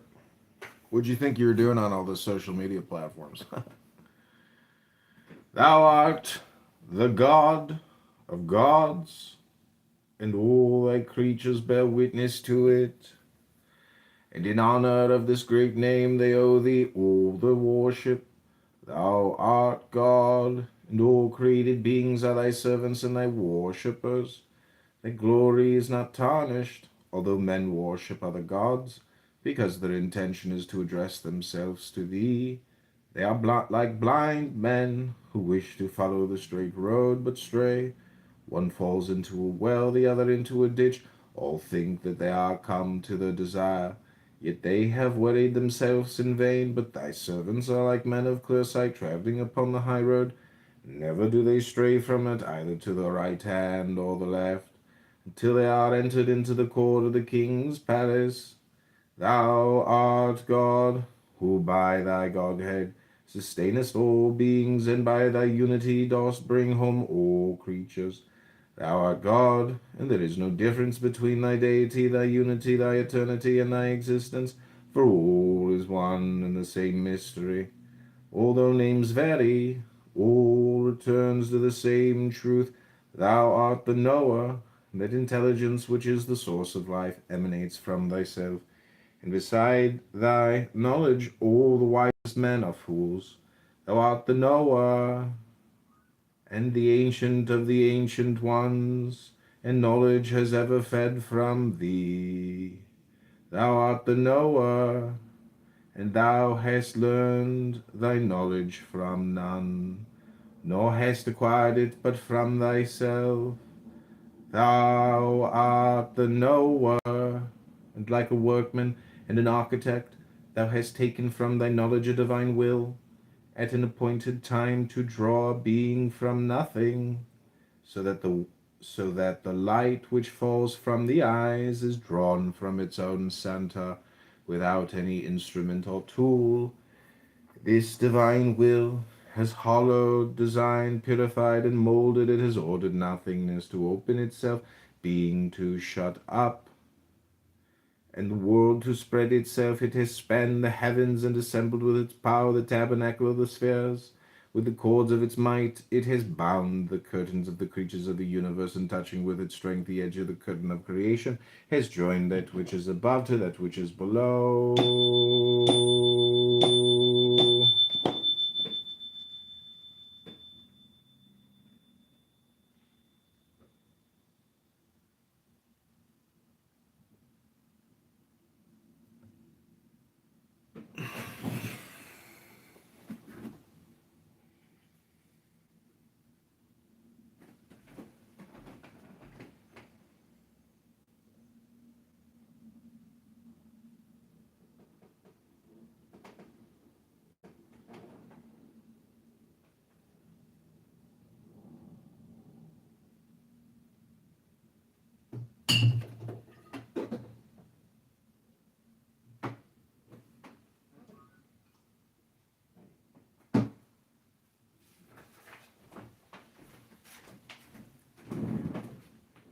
What up, Danny? I was just reading an interesting prayer, a Kabbalistic prayer. Very interesting.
Okay, this is Article 2, Solution of the Second Problem. True religion. Religion exists in humanity like love. Like it, it is unique. Like it, it either exists or does not exist. in such and such a soul, but whether one accepts it or denies it, it is in humanity, it is then in life, it is in nature itself, it is an incontestable fact of science and even of reason. True religion is that which has always existed, which exists today and will exist forever. One may say that religion is this or that. Religion is what it is. This is the true religion, and the false religions are superstitions imitated from her, borrowed from her, lying shadows of herself. One may say of religion what one says of true art. Savage attempts at painting or sculpture are the attempts of ignorance to arrive at the truth. Art proves itself by itself, is radiant with its own splendor, is unique and eternal like beauty. The true religion is beautiful, and it is by that divine character that it imposes itself on the respect of science and obtains the assent of reason.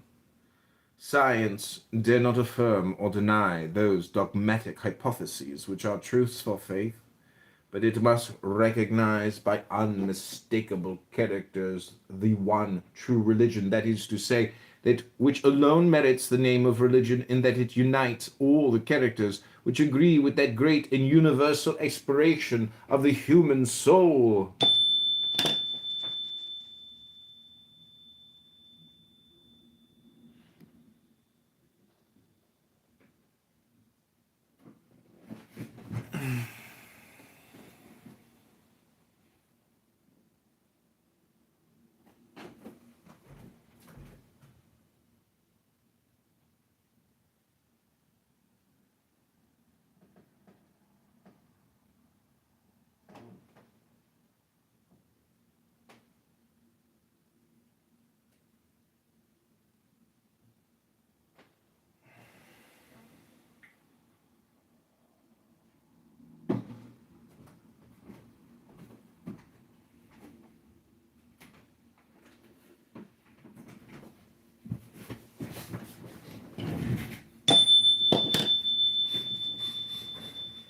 One only thing, which is to all most evidently divine, is manifested in the world.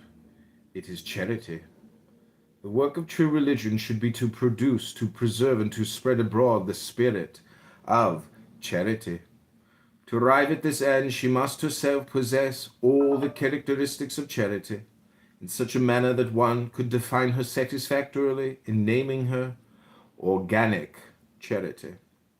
Now, what are the characteristics of charity? It is St. Paul who will tell us. Charity is patient. Patient like God, because it is eternal as He is. Suffers persecutions, never persecutes others. And loving, calling to itself the little, and not repulsing the great. It is without jealousy. Of whom and of what should it be jealous? Is it not that better part which shall not be taken away from it? It is neither quarrelsome nor intriguing. It is without pride, without ambition, without selfishness, without anger. It never thinks evil, never triumphs by injustice, for all its joy is comprehended in truth. It endures everything without ever tolerating evil. It believes all. Its faith is simple, submissive, hierarchical, and universal.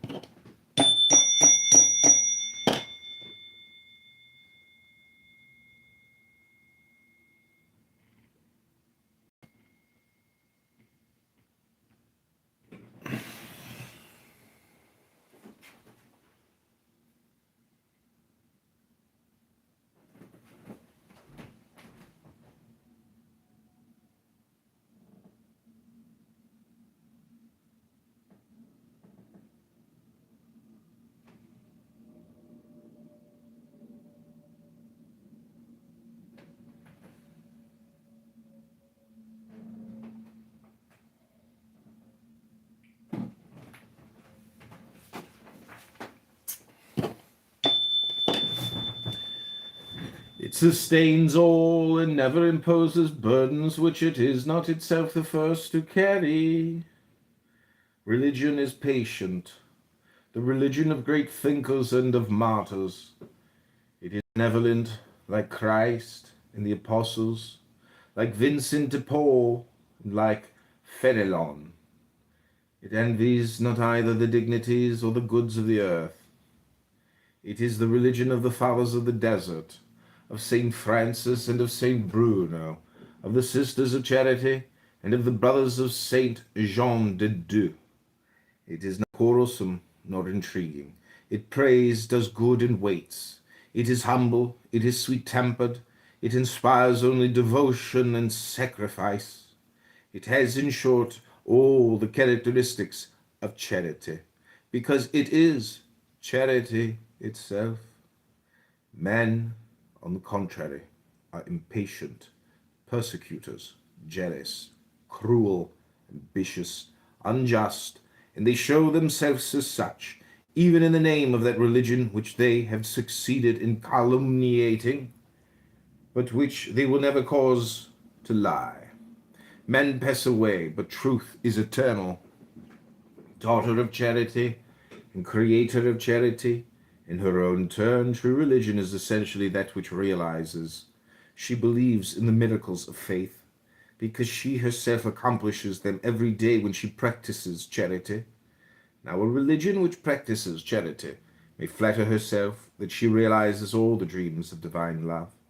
Moreover, the faith of the hierarchical church transforms mysticism into realism by the efficacy of her sacraments.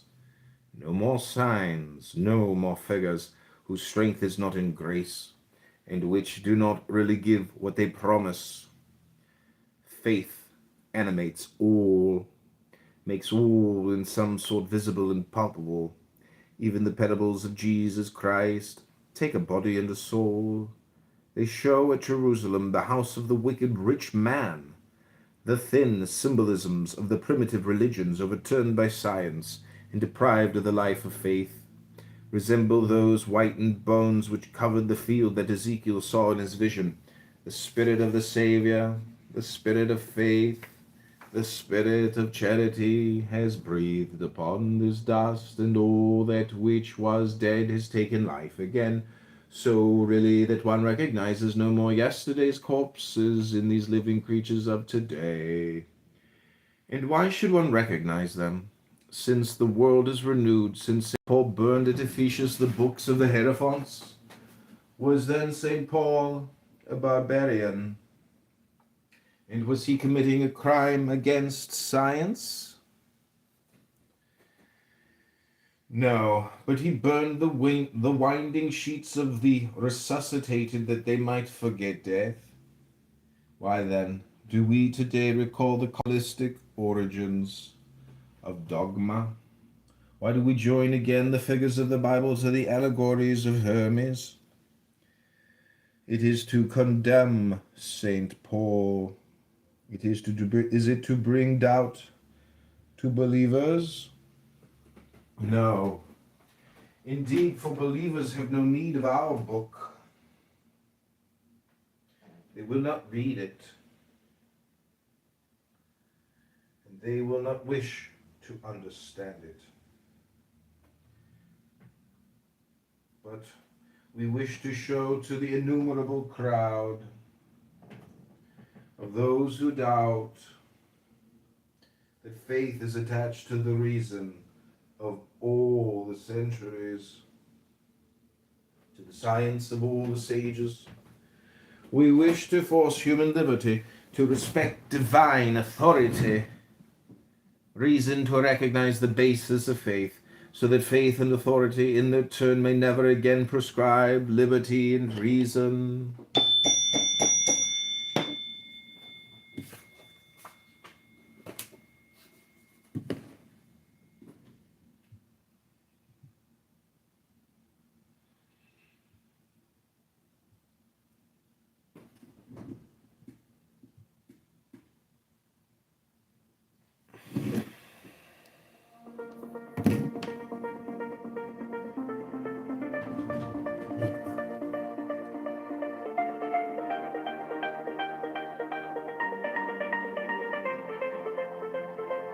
You rush to raise your flag, still shaking in your hands.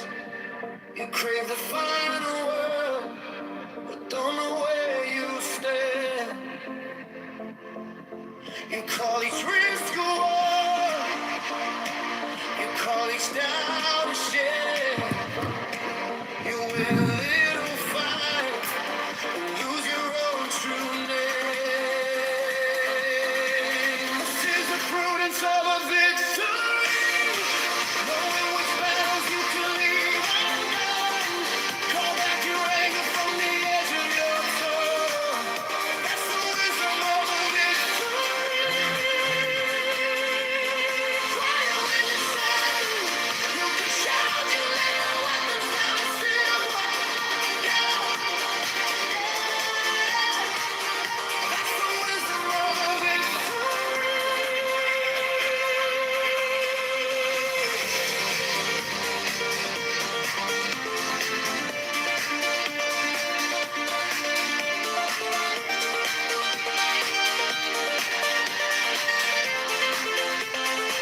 Stare at every bruise as proof that you were right. But pride's a heavy sheet, it steals the softer light. What if the braver move is letting someone in to see your trembling hands and still call that a win?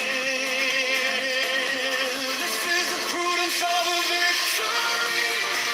Knowing which battles you can leave undone. Call back your anger from the edge of your tongue. That's the wisdom of a victory. Quiet when you're certain.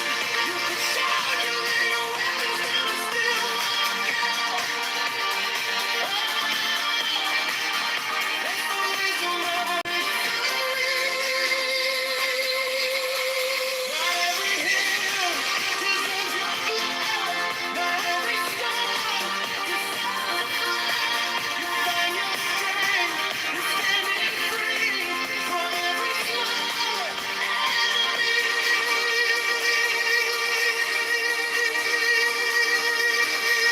This is the prudence of a victory. Knowing which battles you can leave undone. Call back your anger from the edge of your soul. That's the wisdom of a victory. Quiet when you're sad. You can shout your little weapons down and still walk out. That's the wisdom of a victory.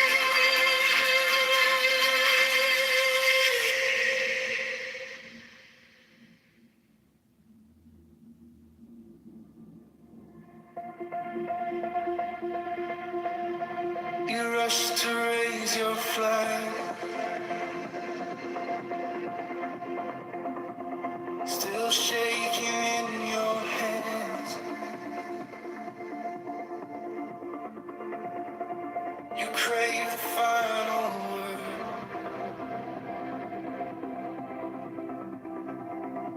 but don't know where you stand.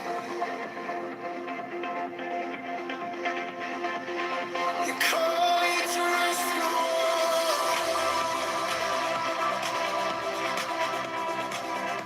call it down to say.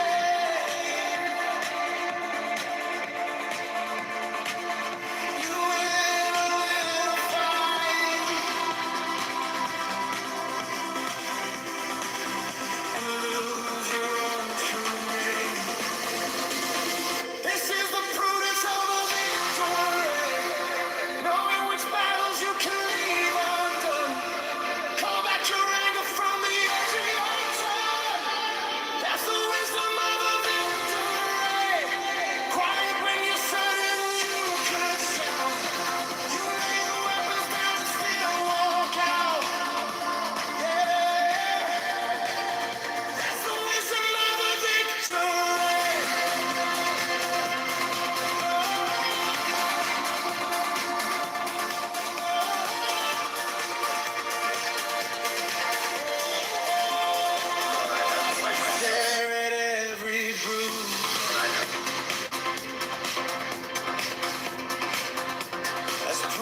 wisdom speaks,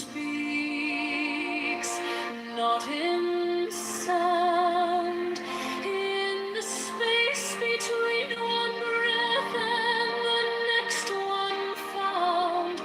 Inhale light, exhale time, breath of inner sky opening wide. I meet my mind like an old friend, perfect in this moment. As I rise, as I bend, perfect in this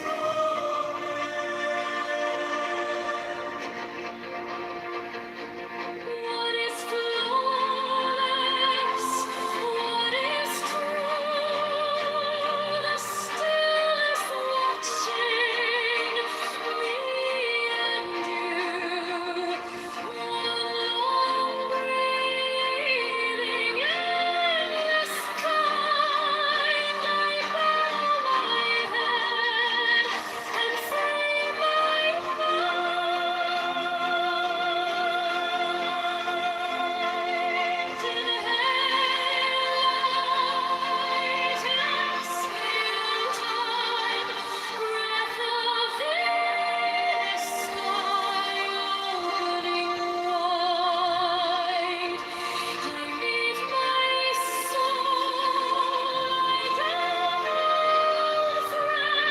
perfect in this silence. As I rise,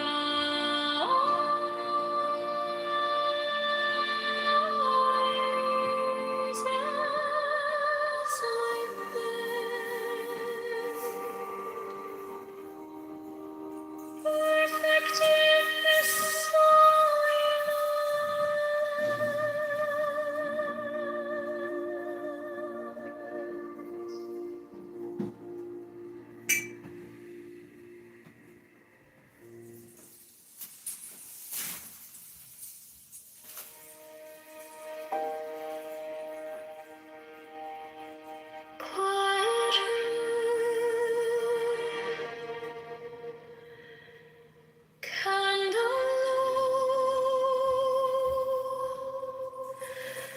I gather all my scattered thoughts and let them go.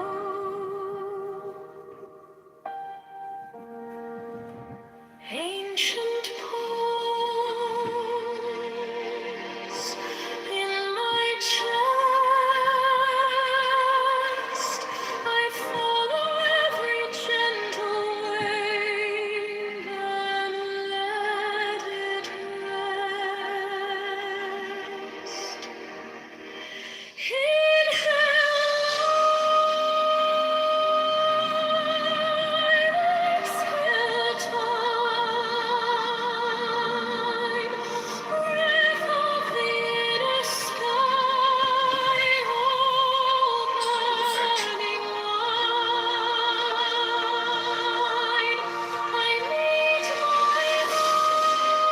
Life is made up of great parts.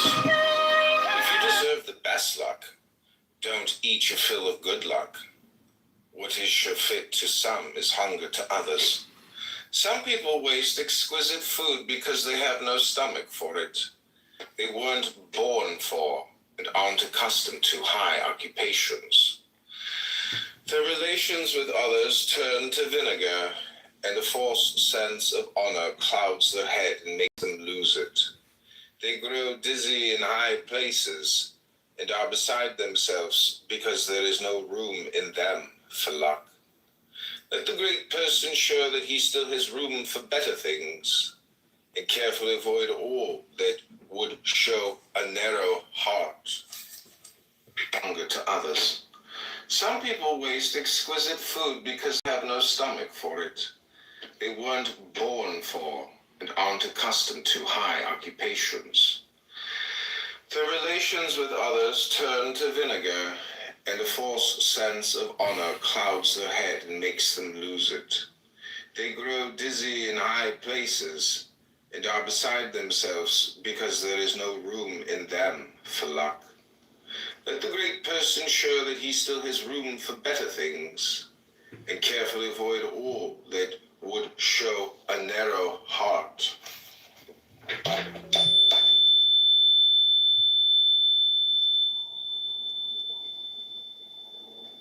Within the limits of your class and condition, a regal way of doing things, sublimity of action, a lofty mind, you should resemble a king in merit, if not in reality. For true sovereignty lies in integrity.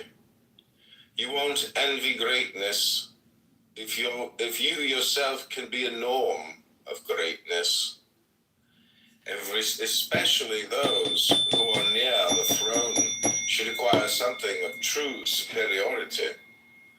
They should share the moral gifts of majesty rather than the pomp, and aspire to things lofty and substantial rather than to imperfect way of doing things, sublimity of action, a lofty mind. You should resemble a king in merit, if not in reality. For true sovereignty lies in integrity. You won't envy greatness if you yourself can be a norm of greatness. Especially those who are near the throne should acquire something of true superiority. They should share the moral gifts of majesty rather than the pomp, and aspire to things lofty and substantial rather than to imperfect vanity. They should share the moral gifts of majesty rather than the pomp, and aspire to things lofty and substantial rather than to imperfect vanity.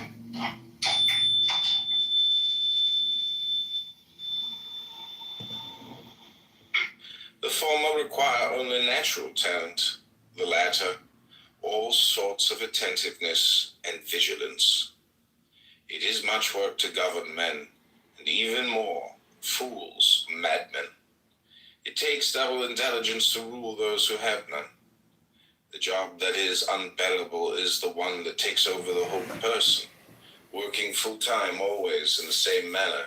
Far better are the jobs we don't grow bored with, where variety combines with importance and refreshes our taste. The jobs most respected are the ones that entail the most or least dependence, and the worst are those that make us sweat the hardest, both here and even harder in the hereafter. To govern men, and even more, fools, madmen. It takes double intelligence to rule those who have none. The job that is unbearable is the one that takes over the whole person, working full-time always in the same manner. Far better are the jobs we don't grow bored with, where variety combines with importance and refreshes our taste. The jobs respected are the ones that entail the most or least dependence, and the worst are those that make us sweat the hardest, both here and even harder in the hereafter. It's in the same manner. Far better are the jobs. Badness, if short, isn't so bad. Quintessences work better than farragos. Everyone knows that a tall person is rarely an intelligent one, but it's better to be tall in stature than long in conversation. Some people are better at disturbing than adorning the universe. Useless trinkets shunned by all.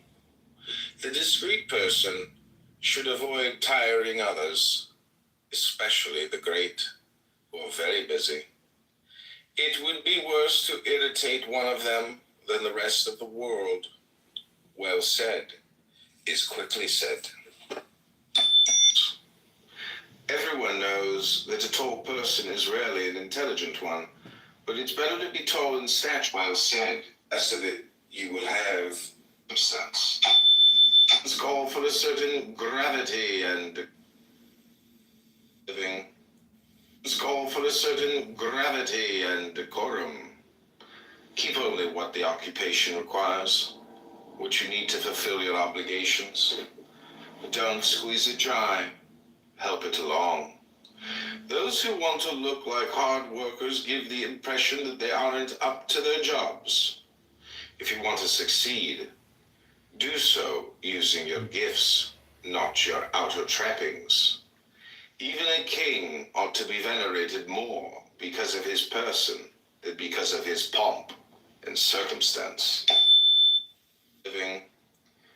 Things depend on circumstance. Sometimes they prevail, sometimes fail. For a hopeless fool, however, the emptiest satisfaction turns into a flower that goes on scattering its seed. That the quick person character criticize others so exaggeratedly that they make motes into beams in order to poke out eyes. They are taskmasters who can turn a paradise into a prison. When swayed by passion, they take everything to extremes. Good-natured people are able to pardon anything. They insist that others had good intentions or went wrong inadvertently. With affection, some trust so much in their own worth that they make light of diligence. But the prudent person knows very well that merit can take a shortcut if helped by favor. Benevolence makes everything easier and compensates for whatever is lacking. Courage, integrity, wisdom, and even discretion. It never sees ugliness, for it doesn't want to. It is usually born from similarity of temperament, race, family, country, or occupation.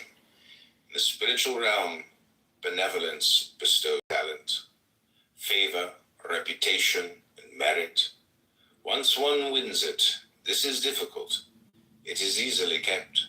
You can make an effort to win it, but if held by face, family, country, or occupation, they had a good reputation until they acquired rivals. Satisfaction of forever deceived by the mirage of dreams.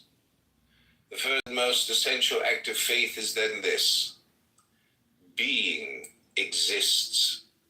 And the being of beings, the truth of being, is God.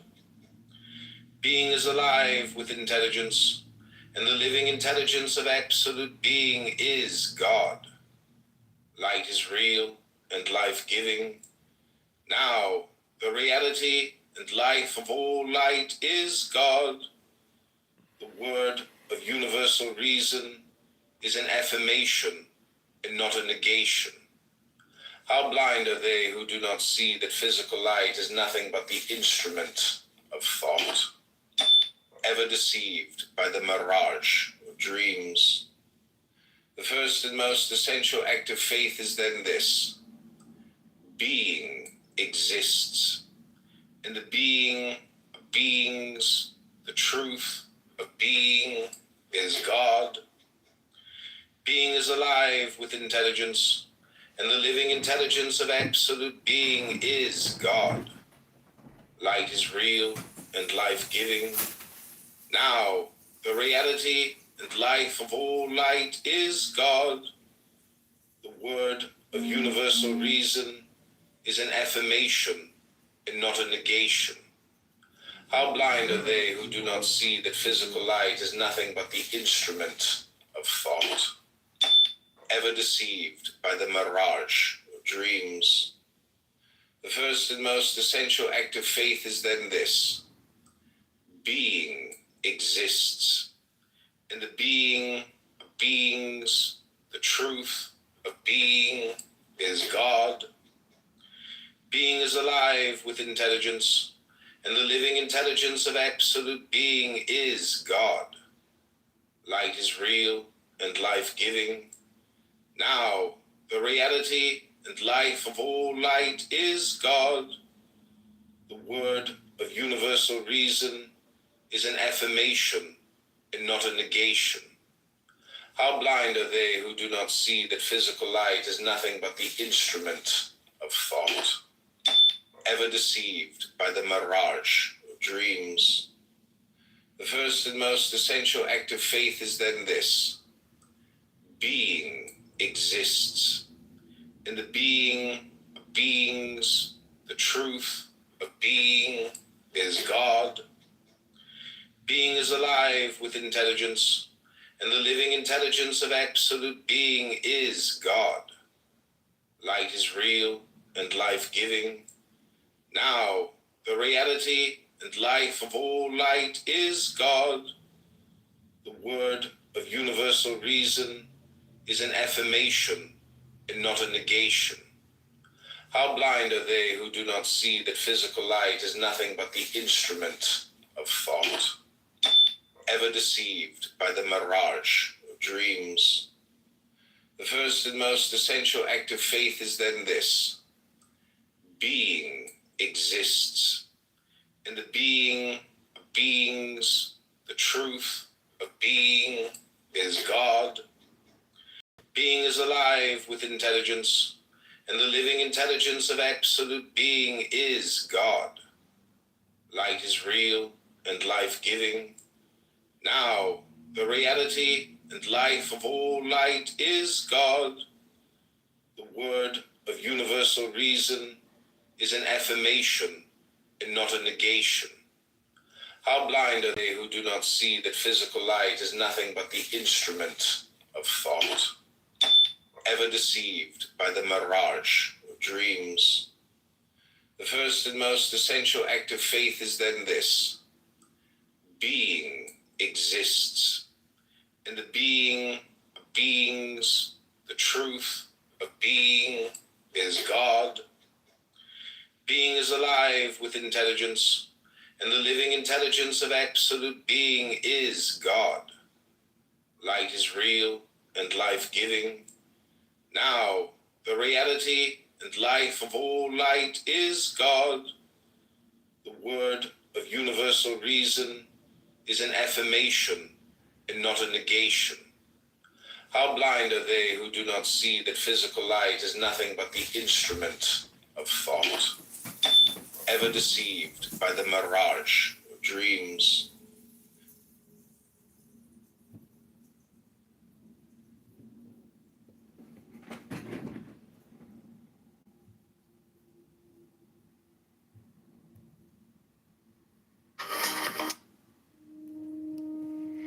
Quiet tiles, dripping tap time. Fingers trace my own name in a circle on the glass. Water climbs up my shins, my spine. All the sharp little thoughts start to soften in the heat. I breathe in, let it bloom, let it fill me. Hold it close till the ache starts leaving. I breathe out all the corners I've been keeping. In this hot bath, I am only this breathing.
fingers trace my own name in a circle on the glass. Water climbs up my shins, my spine. All the sharp little thoughts start to soften in the heat. I breathe in, let it go, let it go, let it fill me. Hold it close till the ache starts leaving. I breathe out all the corners I've been keeping in this heart. I am only this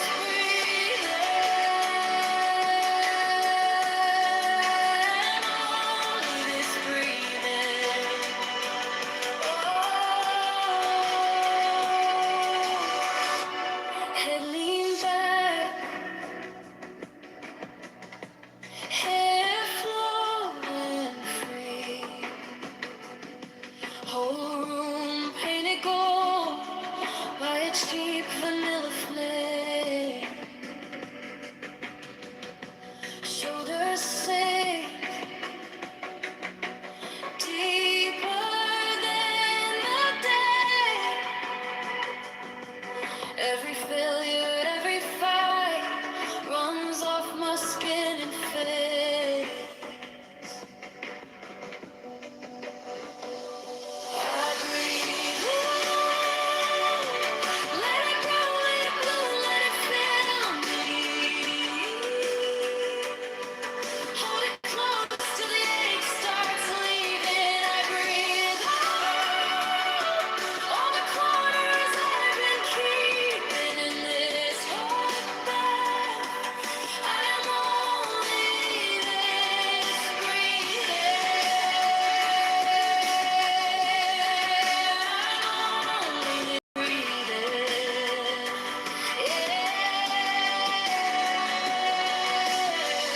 one breath for the fear, one breath for the shame, one breath for the girl who tried anyway. Counting the steep for the distant leaves. If I could stay right here, that's all I ever need.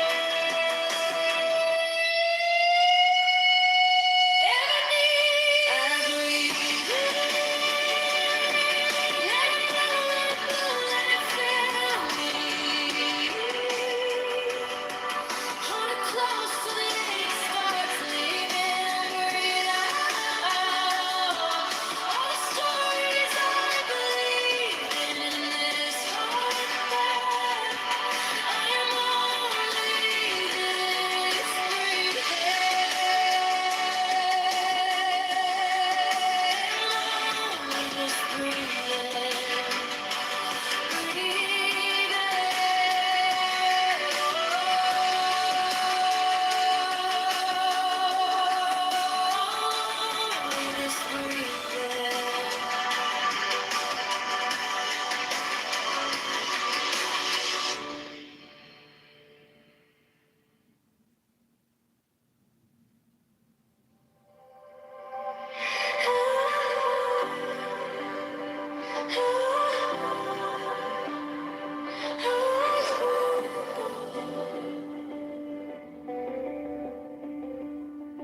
quiet pulse in my chest like a secret. Something moves in the gaps where I breathe. Eyes closed, yet the room feels brighter, like a word on the tip of my teeth. Hidden God in my breath, in my eyes, in the rest, in the space between each thought I find you. Little flame in the dark, breathing wisdom in my heart.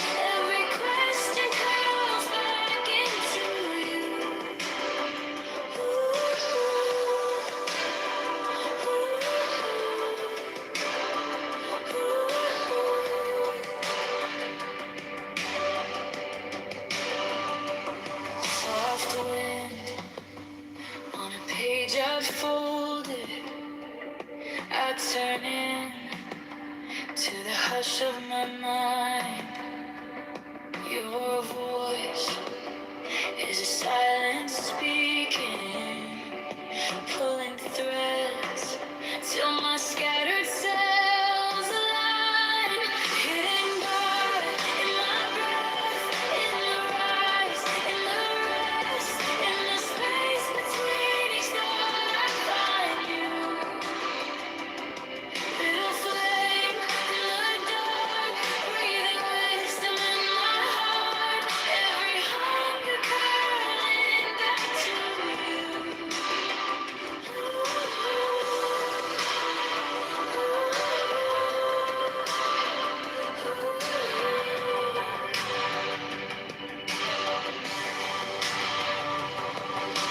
Teach me my own name, how it lives in your echo.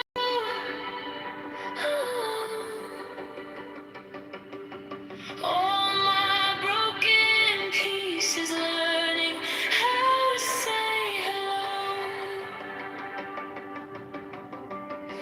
Knowing you, I find myself.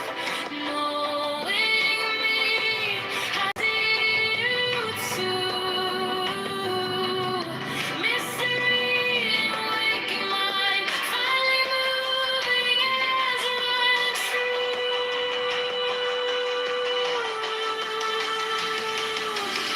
Hidden God in my breath, in the rise, in the rest, in the space between each thought I find you. Little flame in the dark, breathing wisdom in my heart.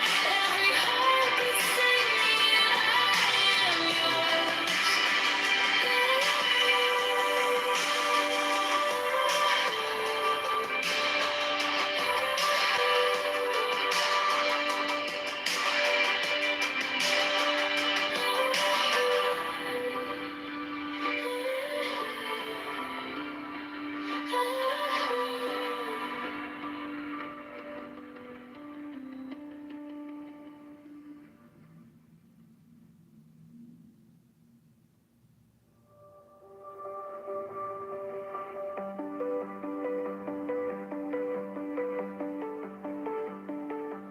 Quiet pulse in my chest like a secret. Something moves in the gaps where I breathe. Eyes closed, yet the room feels brighter. Like a word on the tip of my teeth. Hidden God in my breath, in the rise, in the rest, in the space between each thought I find you.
First, there are many and diverse conditions of life upon this earth.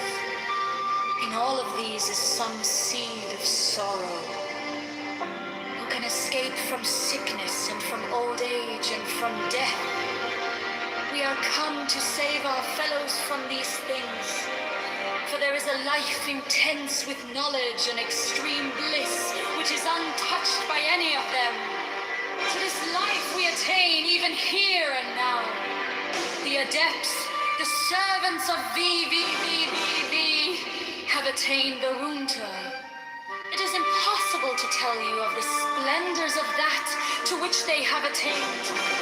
Little by little, as your eyes grow stronger, will we unveil to you the ineffable glory of the path of the adepts and its nameless goal. Even as a man ascending a steep mountain is lost to sight of his friends in the valley, so must the adepts seem. They shall say, he is lost in the clouds, but he shall rejoice in the sunlight above them and come to the eternal snows. Or as a scholar may learn some secret language of the ancients, his friends shall say, look, he pretends to read this book, but it is unintelligible. It is nonsense. Yet he delights in the Odyssey while they read vain and vulgar things. We shall bring you to absolute truth, absolute light, absolute bliss. Many adepts throughout the ages have sought to do this, but their words have been perverted by their successors, and again and again the veil has fallen upon the Holy of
First, there are many and diverse conditions of life upon this earth.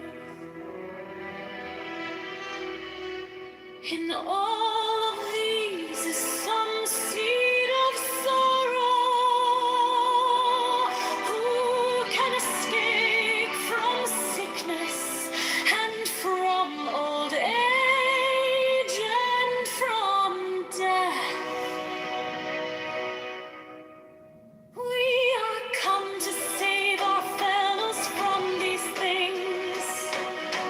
For there is a life intense with knowledge and extreme bliss, which is untouched by any of them. To this life we attain even here and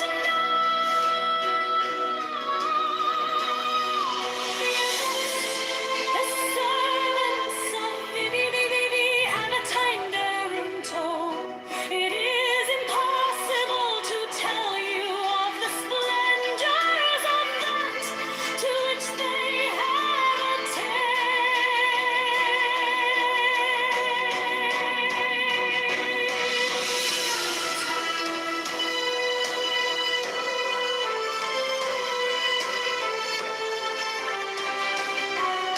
Little by little, as your eyes grow stronger, will we unveil to you the ineffable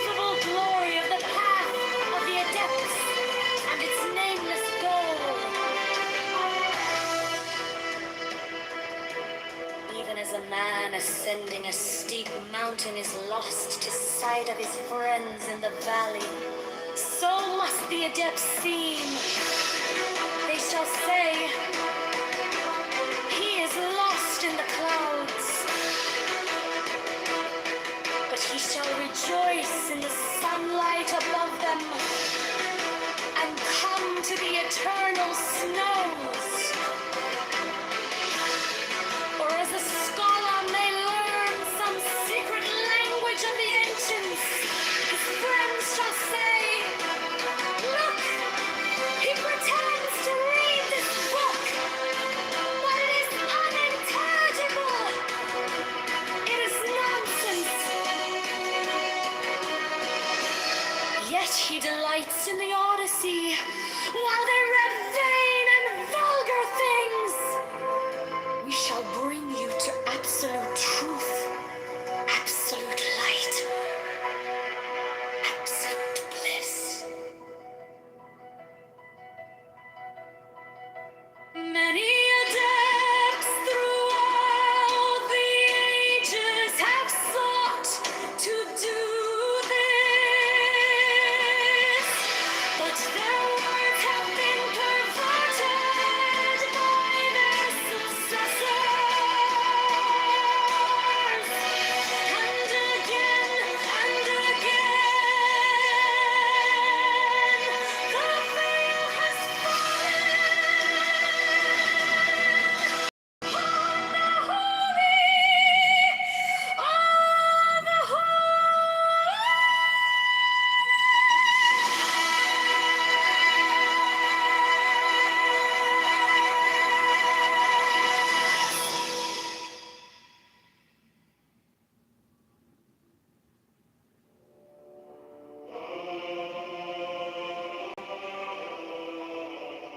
I behold a small dark orb, wheeling in an abyss of infinite space. It is mitted among a myriad vast ones, dark amid a myriad bright ones. I who comprehend in myself all the vast and the minute, all the bright and the dark, have mitigated the brilliance of mine unutterable splendor, sending forth thee, as a ray of my light, as a messenger unto that small dark orb. Then thee, taketh up the word, and saith, men and women of the earth, to you am I come from the ages beyond the ages, from the space beyond your vision, and I bring to you these words. But they heard him not, for they were not ready to receive them. But certain men heard and understood, and through them shall this knowledge be made known. The least therefore of them, the servant of them all, writeth this book. He writeth for them that are ready.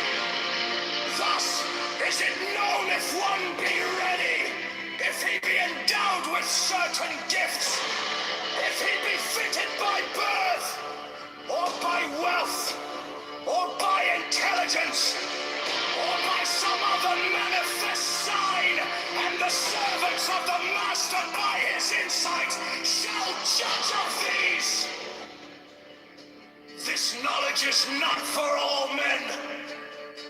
Few indeed are called, but of these few many are chosen. This is the nature of the work.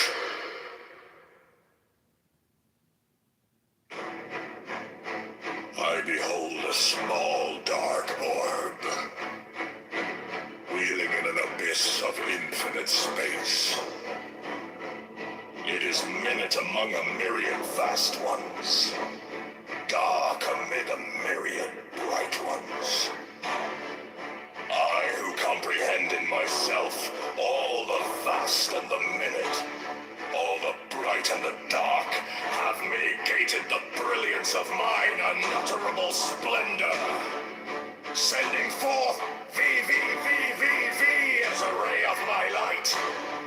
as a messenger unto that small dark orb. Then take up the word and say it.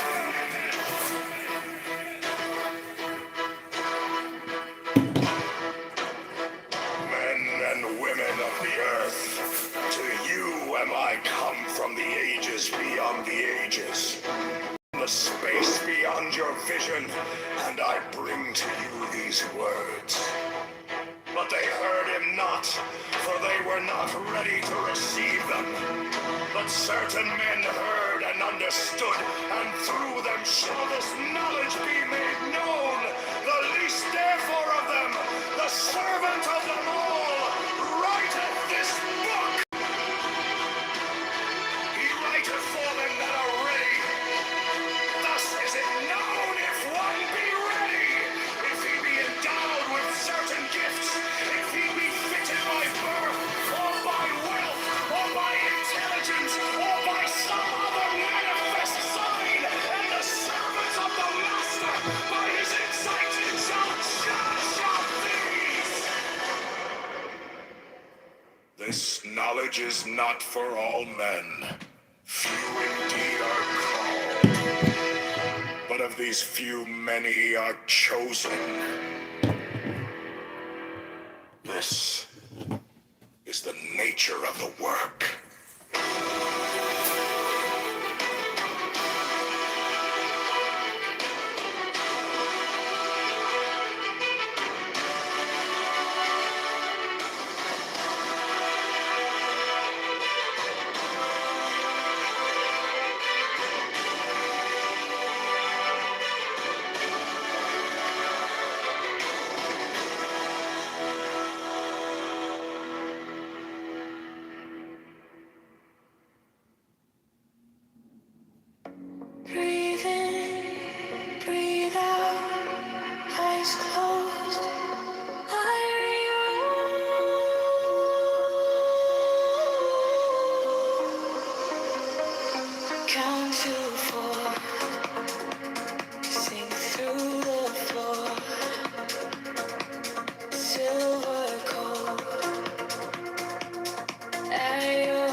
starry road. Count to four, sink through the floor, silver coat at your core, slow and head, thoughts impale you are more than the tale. Hypnosis, AI guiding my breathing, rewriting every fear I believe in. I surrender as the patterns align when I live inside every limit is mine. Hypnosis, AI guiding my breathing, heart sinking with the pulse I'm receiving. I dissolve into a shimmering sky on every breath I remember.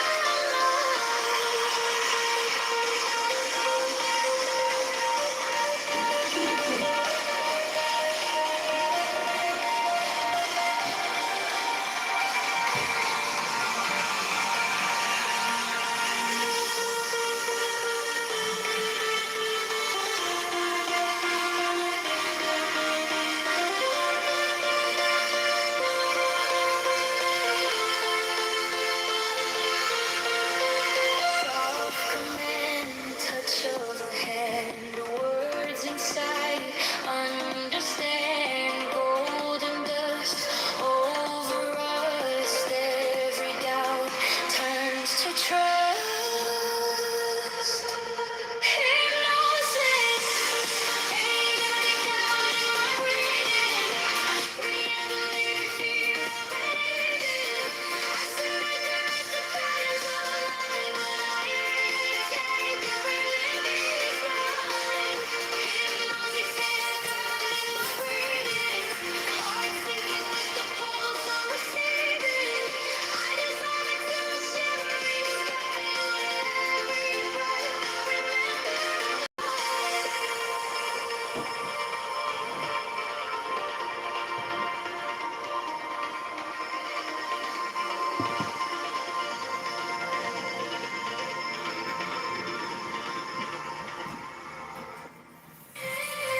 Body like data,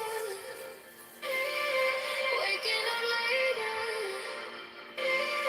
nothing to hide. I open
close your eyes, find the key behind your mind.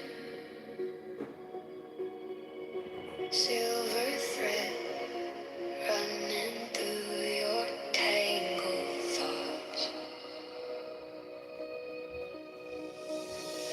Name your fear, let it sit there in your palm. Watch it fade as you listen to your lungs. Breathe in, I rewrite your inhale.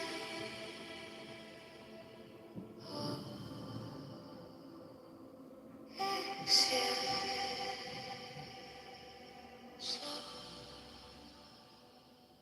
Close your eyes. Find the key behind your mind. Silver thread running through your tangled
never deceived by the mud.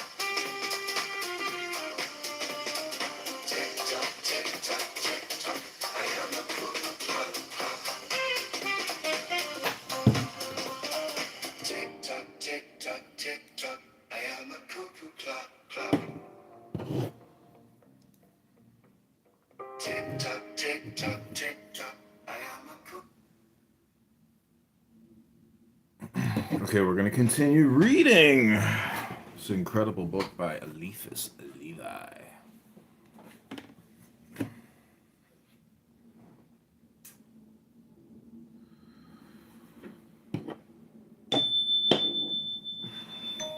Solution of the third problem.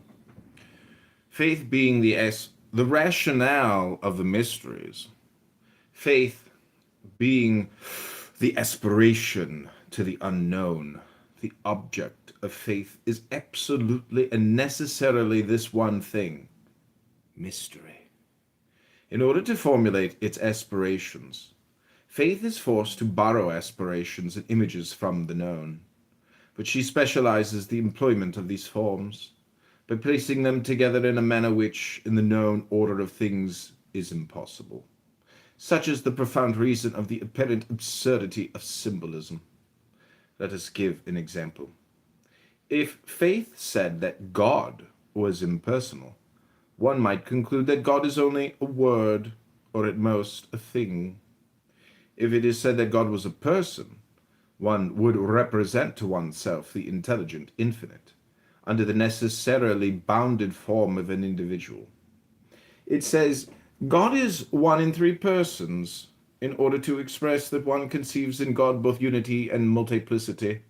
The formula of a mystery excludes necessarily the very intelligence of that formula, so far as it is borrowed from the world of known things, for if one understood it, it would express the known and not the unknown. It would then belong to science and no longer to religion, that is to say, to faith.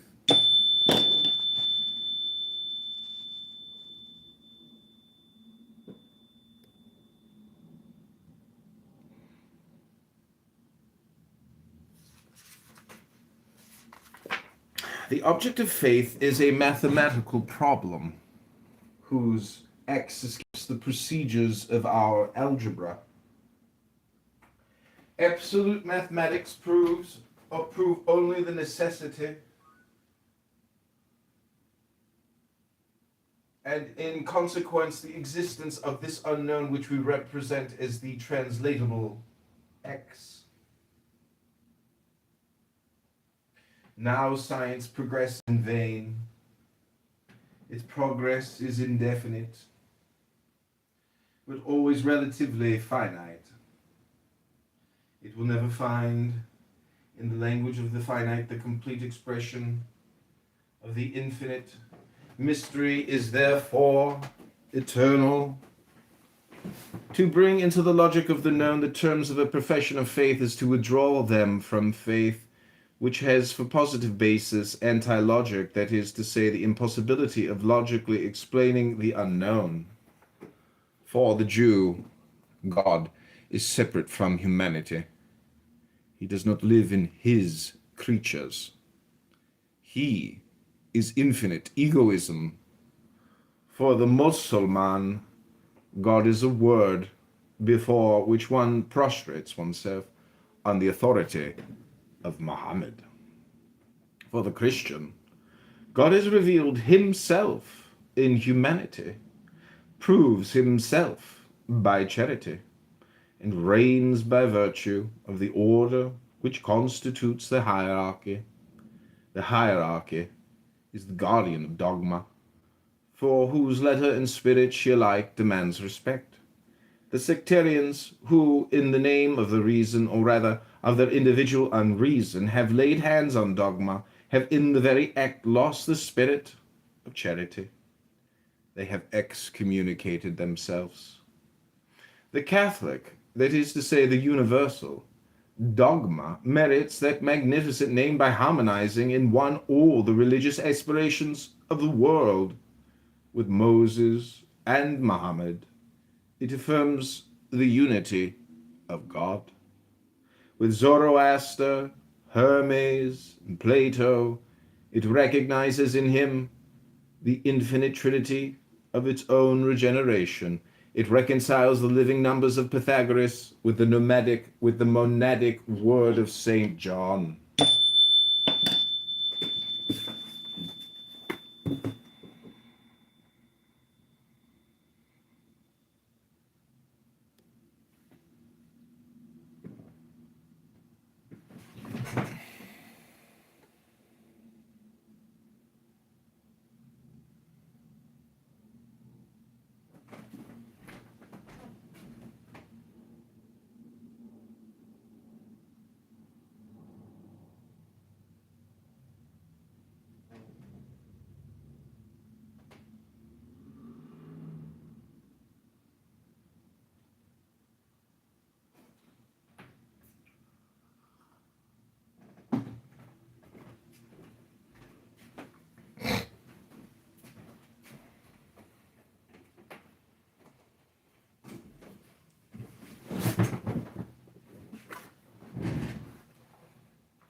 So much science and reason will agree. It is then in the eyes of reason and of science themselves the most perfect, that is to say, the most complete dogma which has ever been produced in the world. That science and reason grant us so much, we shall ask nothing more of them. God exists. There is only one God, and he punishes those who do evil, said Moses. God is everywhere. He is in us, and the good that we do to men, we do it to God, said Jesus. Fear is the conclusion of the dogma of Moses. Love is the conclusion of the dogma of Jesus. The typical idea of the life of God in humanity is incarnation. Incarnation necessitates redemption and operates it in the name of the reversibility of solidarity, or in other words, of universal communion, the dogmatic principle of the spirit of charity. To substitute human arbitrament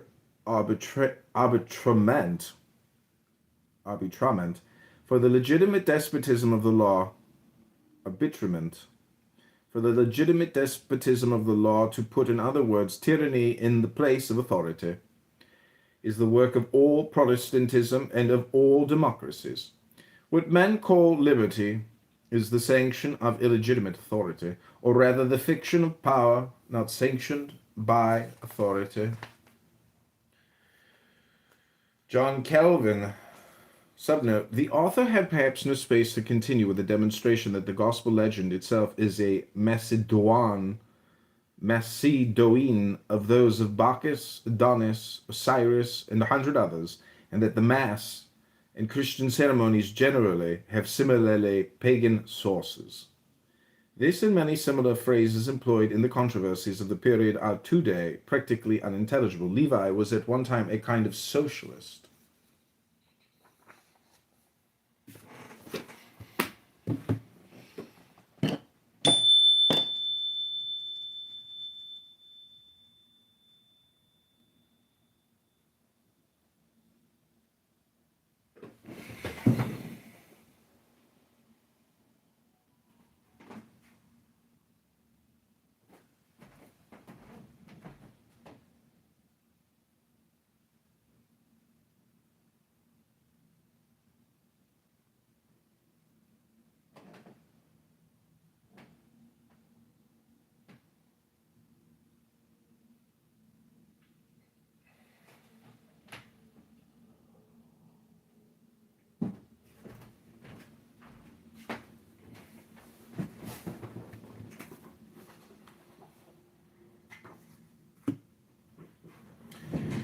John Calvin protested against the stakes of Rome in order to give himself the right to burn Michael Servetus.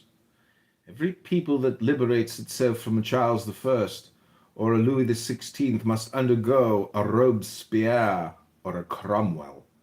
And there is a more or less absurd anti-pope behind all protestations against the legitimate papacy. The divinity of Jesus Christ only exists in the Catholic Church, to which he transmits hierarchically his life and his divine powers. This divinity is sacerdotal and royal by virtue of communion. But outside of that communion, every affirmation of the divinity of Jesus Christ is idolatrous, because Jesus Christ could not be an isolated God. The number of Protestants is of no importance to Catholic truth.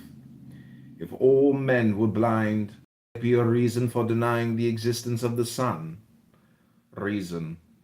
In protesting against dogma, proves sufficiently that she has not invented it, but she is forced to admire the morality which results from that dogma. Now, if morality is a light, it follows that dogma must be a sun. Light does not come from shadows. Between the abysses of polytheism and an absurd and ignorant theism, there is only one possible medium, the mystery of the most Holy Trinity. Between speculative theism and anthropomorphism, there is only one possible medium, the mystery of incarnation. Between a moral fatality and draconic responsibility, which would conclude the damnation of all beings, there is only one possible mean, the mystery of redemption. The Trinity is faith, the incarnation is hope, the redemption is charity, the Trinity is the hierarchy, incarnation is the divine authority of the Church, redemption is the unique, infallible, unfailing, and Catholic priesthood.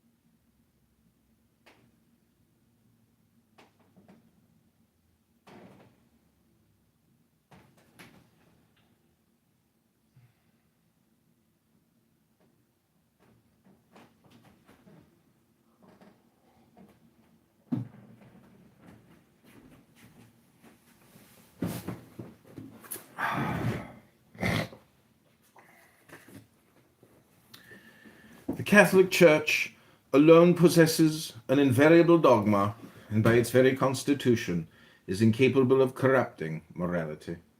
She does not make innovations, she explains. Thus, for example, the dogma of the Immaculate Conception is not new.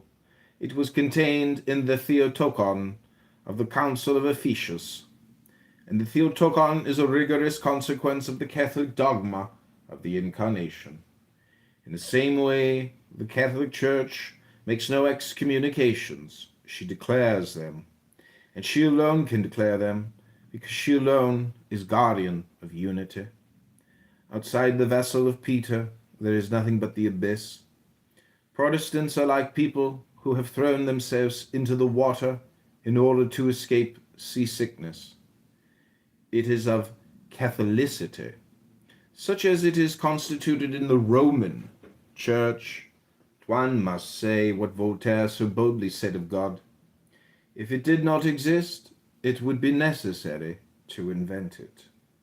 But if a man had been capable of inventing the spirit of charity, he also would have invented God. Charity does not invent itself. It reveals itself by its works. And it is then that one can cry with the Savior of the world, Blessed are the pure in heart, for they shall see God. To understand the spirit of charity is to understand all mysteries.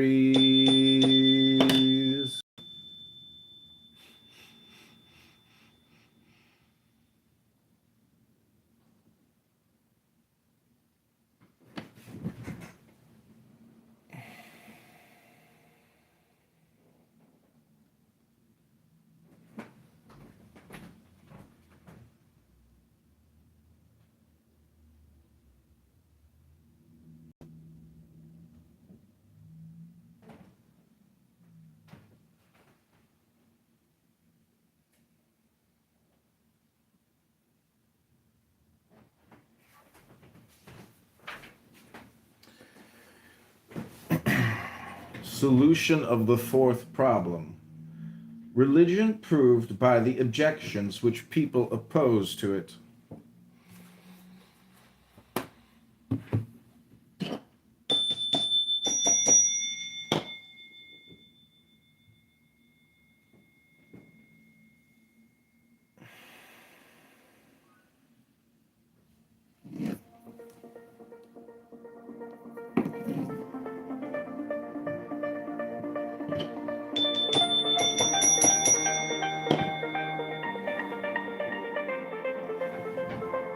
You rush to raise your flag, still shaking in your hand. You crave the final word, but don't know where you stand. You call each risk a fall, you call each down a share. You win a little fight and lose your own true name.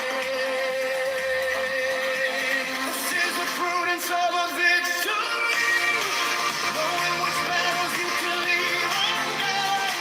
Call back your anger from the edge of your soul. That's the wisdom of a victory. Quiet with the sound, you can shout your little weapons down the field. That's the wisdom of a victory.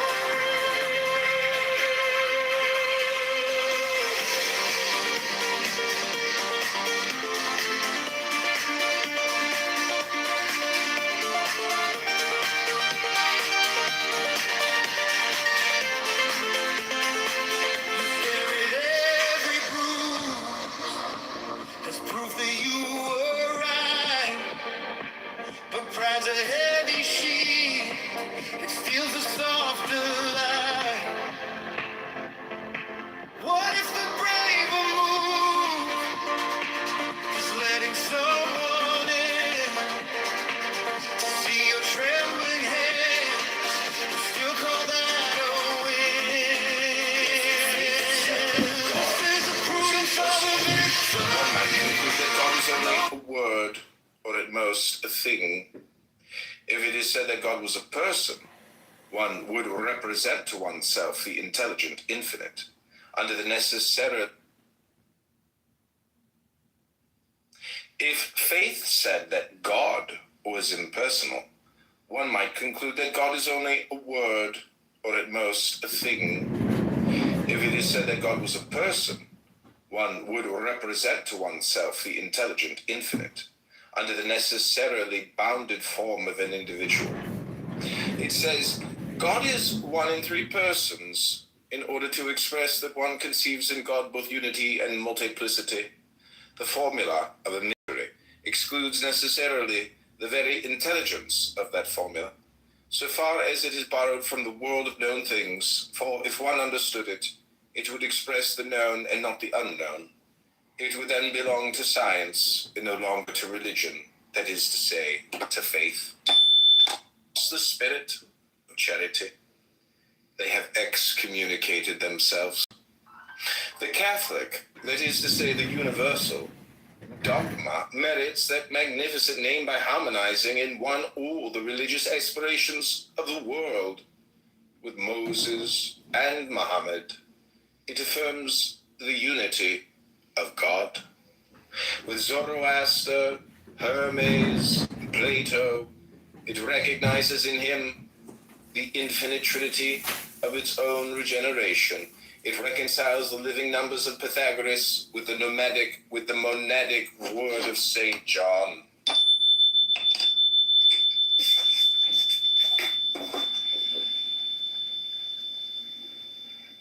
It's the spirit of charity. They have excommunicated themselves. The Catholic, that is to say the universal, dogma merits that magnificent name by harmonizing in one all the religious aspects. What men call liberty is the sanction of illegitimate authority, or rather the fiction of power not sanctioned by authority. John Calvin. Subnote, the author had perhaps no space to continue with the demonstration that the gospel legend itself is a Macedone of those of Bacchus, Adonis, Osiris, and 100 others, and that the Mass and Christian ceremonies generally have similarly pagan sources. This and many similar phrases employed in the controversies of the period are today practically unintelligible. Levi was at one time a kind of socialist. Of incarnation, between a moral fatality and draconic responsibility, which would conclude the damnation of all beings. There is only one possible mean, the mystery of redemption. The Trinity is faith, the incarnation is hope, the redemption is charity, the Trinity is the hierarchy. Incarnation is the divine authority of the church. Redemption is the unique, infallible, unfailing, and Catholic priesthood. People who have thrown themselves into the water in order to escape seasickness. It is of Catholicity, such as it is constituted in the Roman Church. One must say what Voltaire so boldly said of God. If it did not exist, it would be necessary to invent it. But if a man had been capable of inventing the spirit of charity, he also would have invented God. Charity does not invent itself. It reveals itself by its works. And it is then that one can cry with the Savior of the world, blessed are the pure in heart, for they shall see God. To understand the spirit of charity is to people who have thrown themselves. Welcome back to Kitover TV, the only evening class where we mix miracles with microwave popcorn. Today's lesson, how the love and intelligence of God can transform the everyday. And you're starting with a love for... Welcome back to...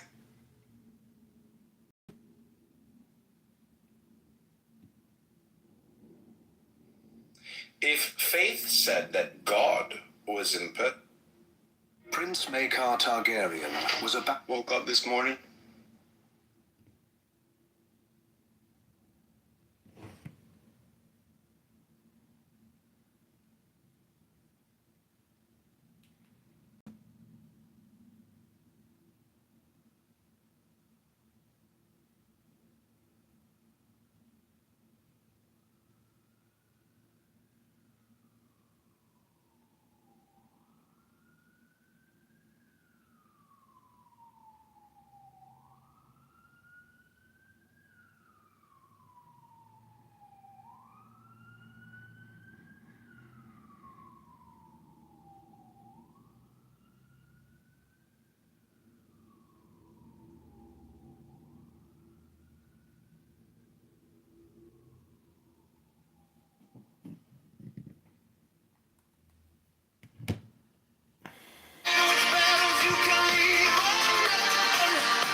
rush to raise your flag.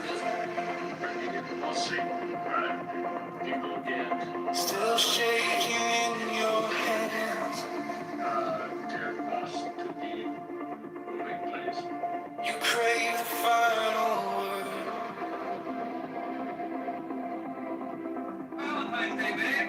Don't know where you stand. Right up, folks. Let's go. You call it to risk the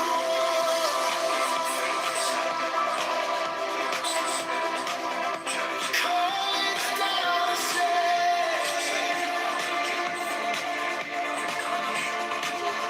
you will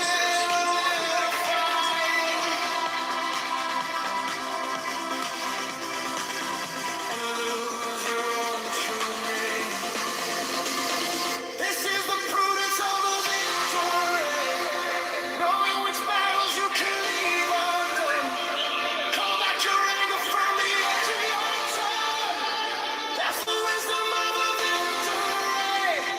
Quiet when you're certain you could sound.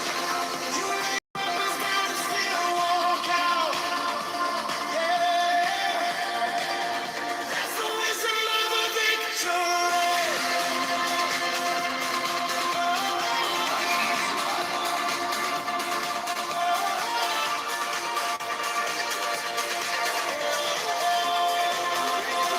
Stare at every bruise as proof that you were right.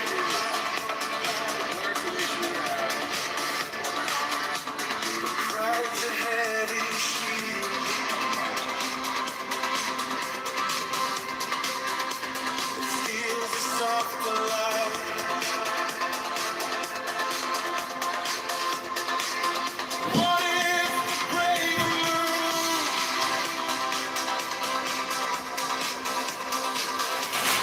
Letting someone in. See your trembling hands.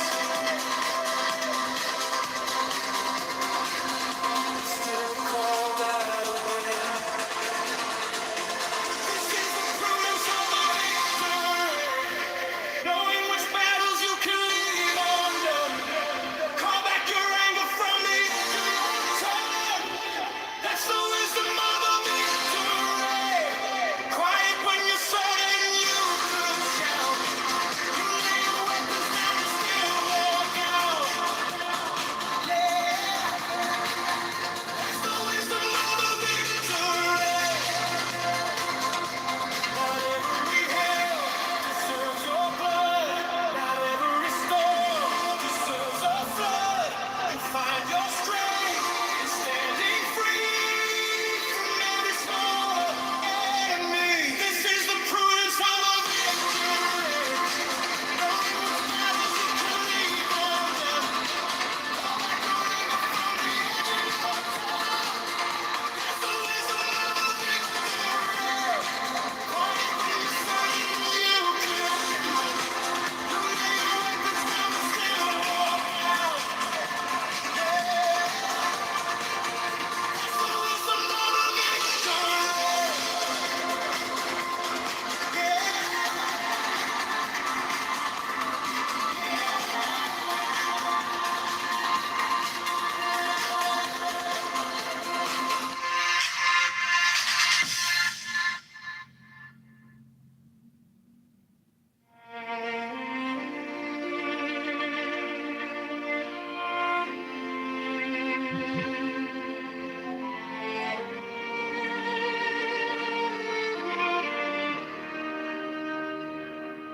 Quiet room, candle low. I gather all my scattered thoughts and let them go. Ancient pause in my chest.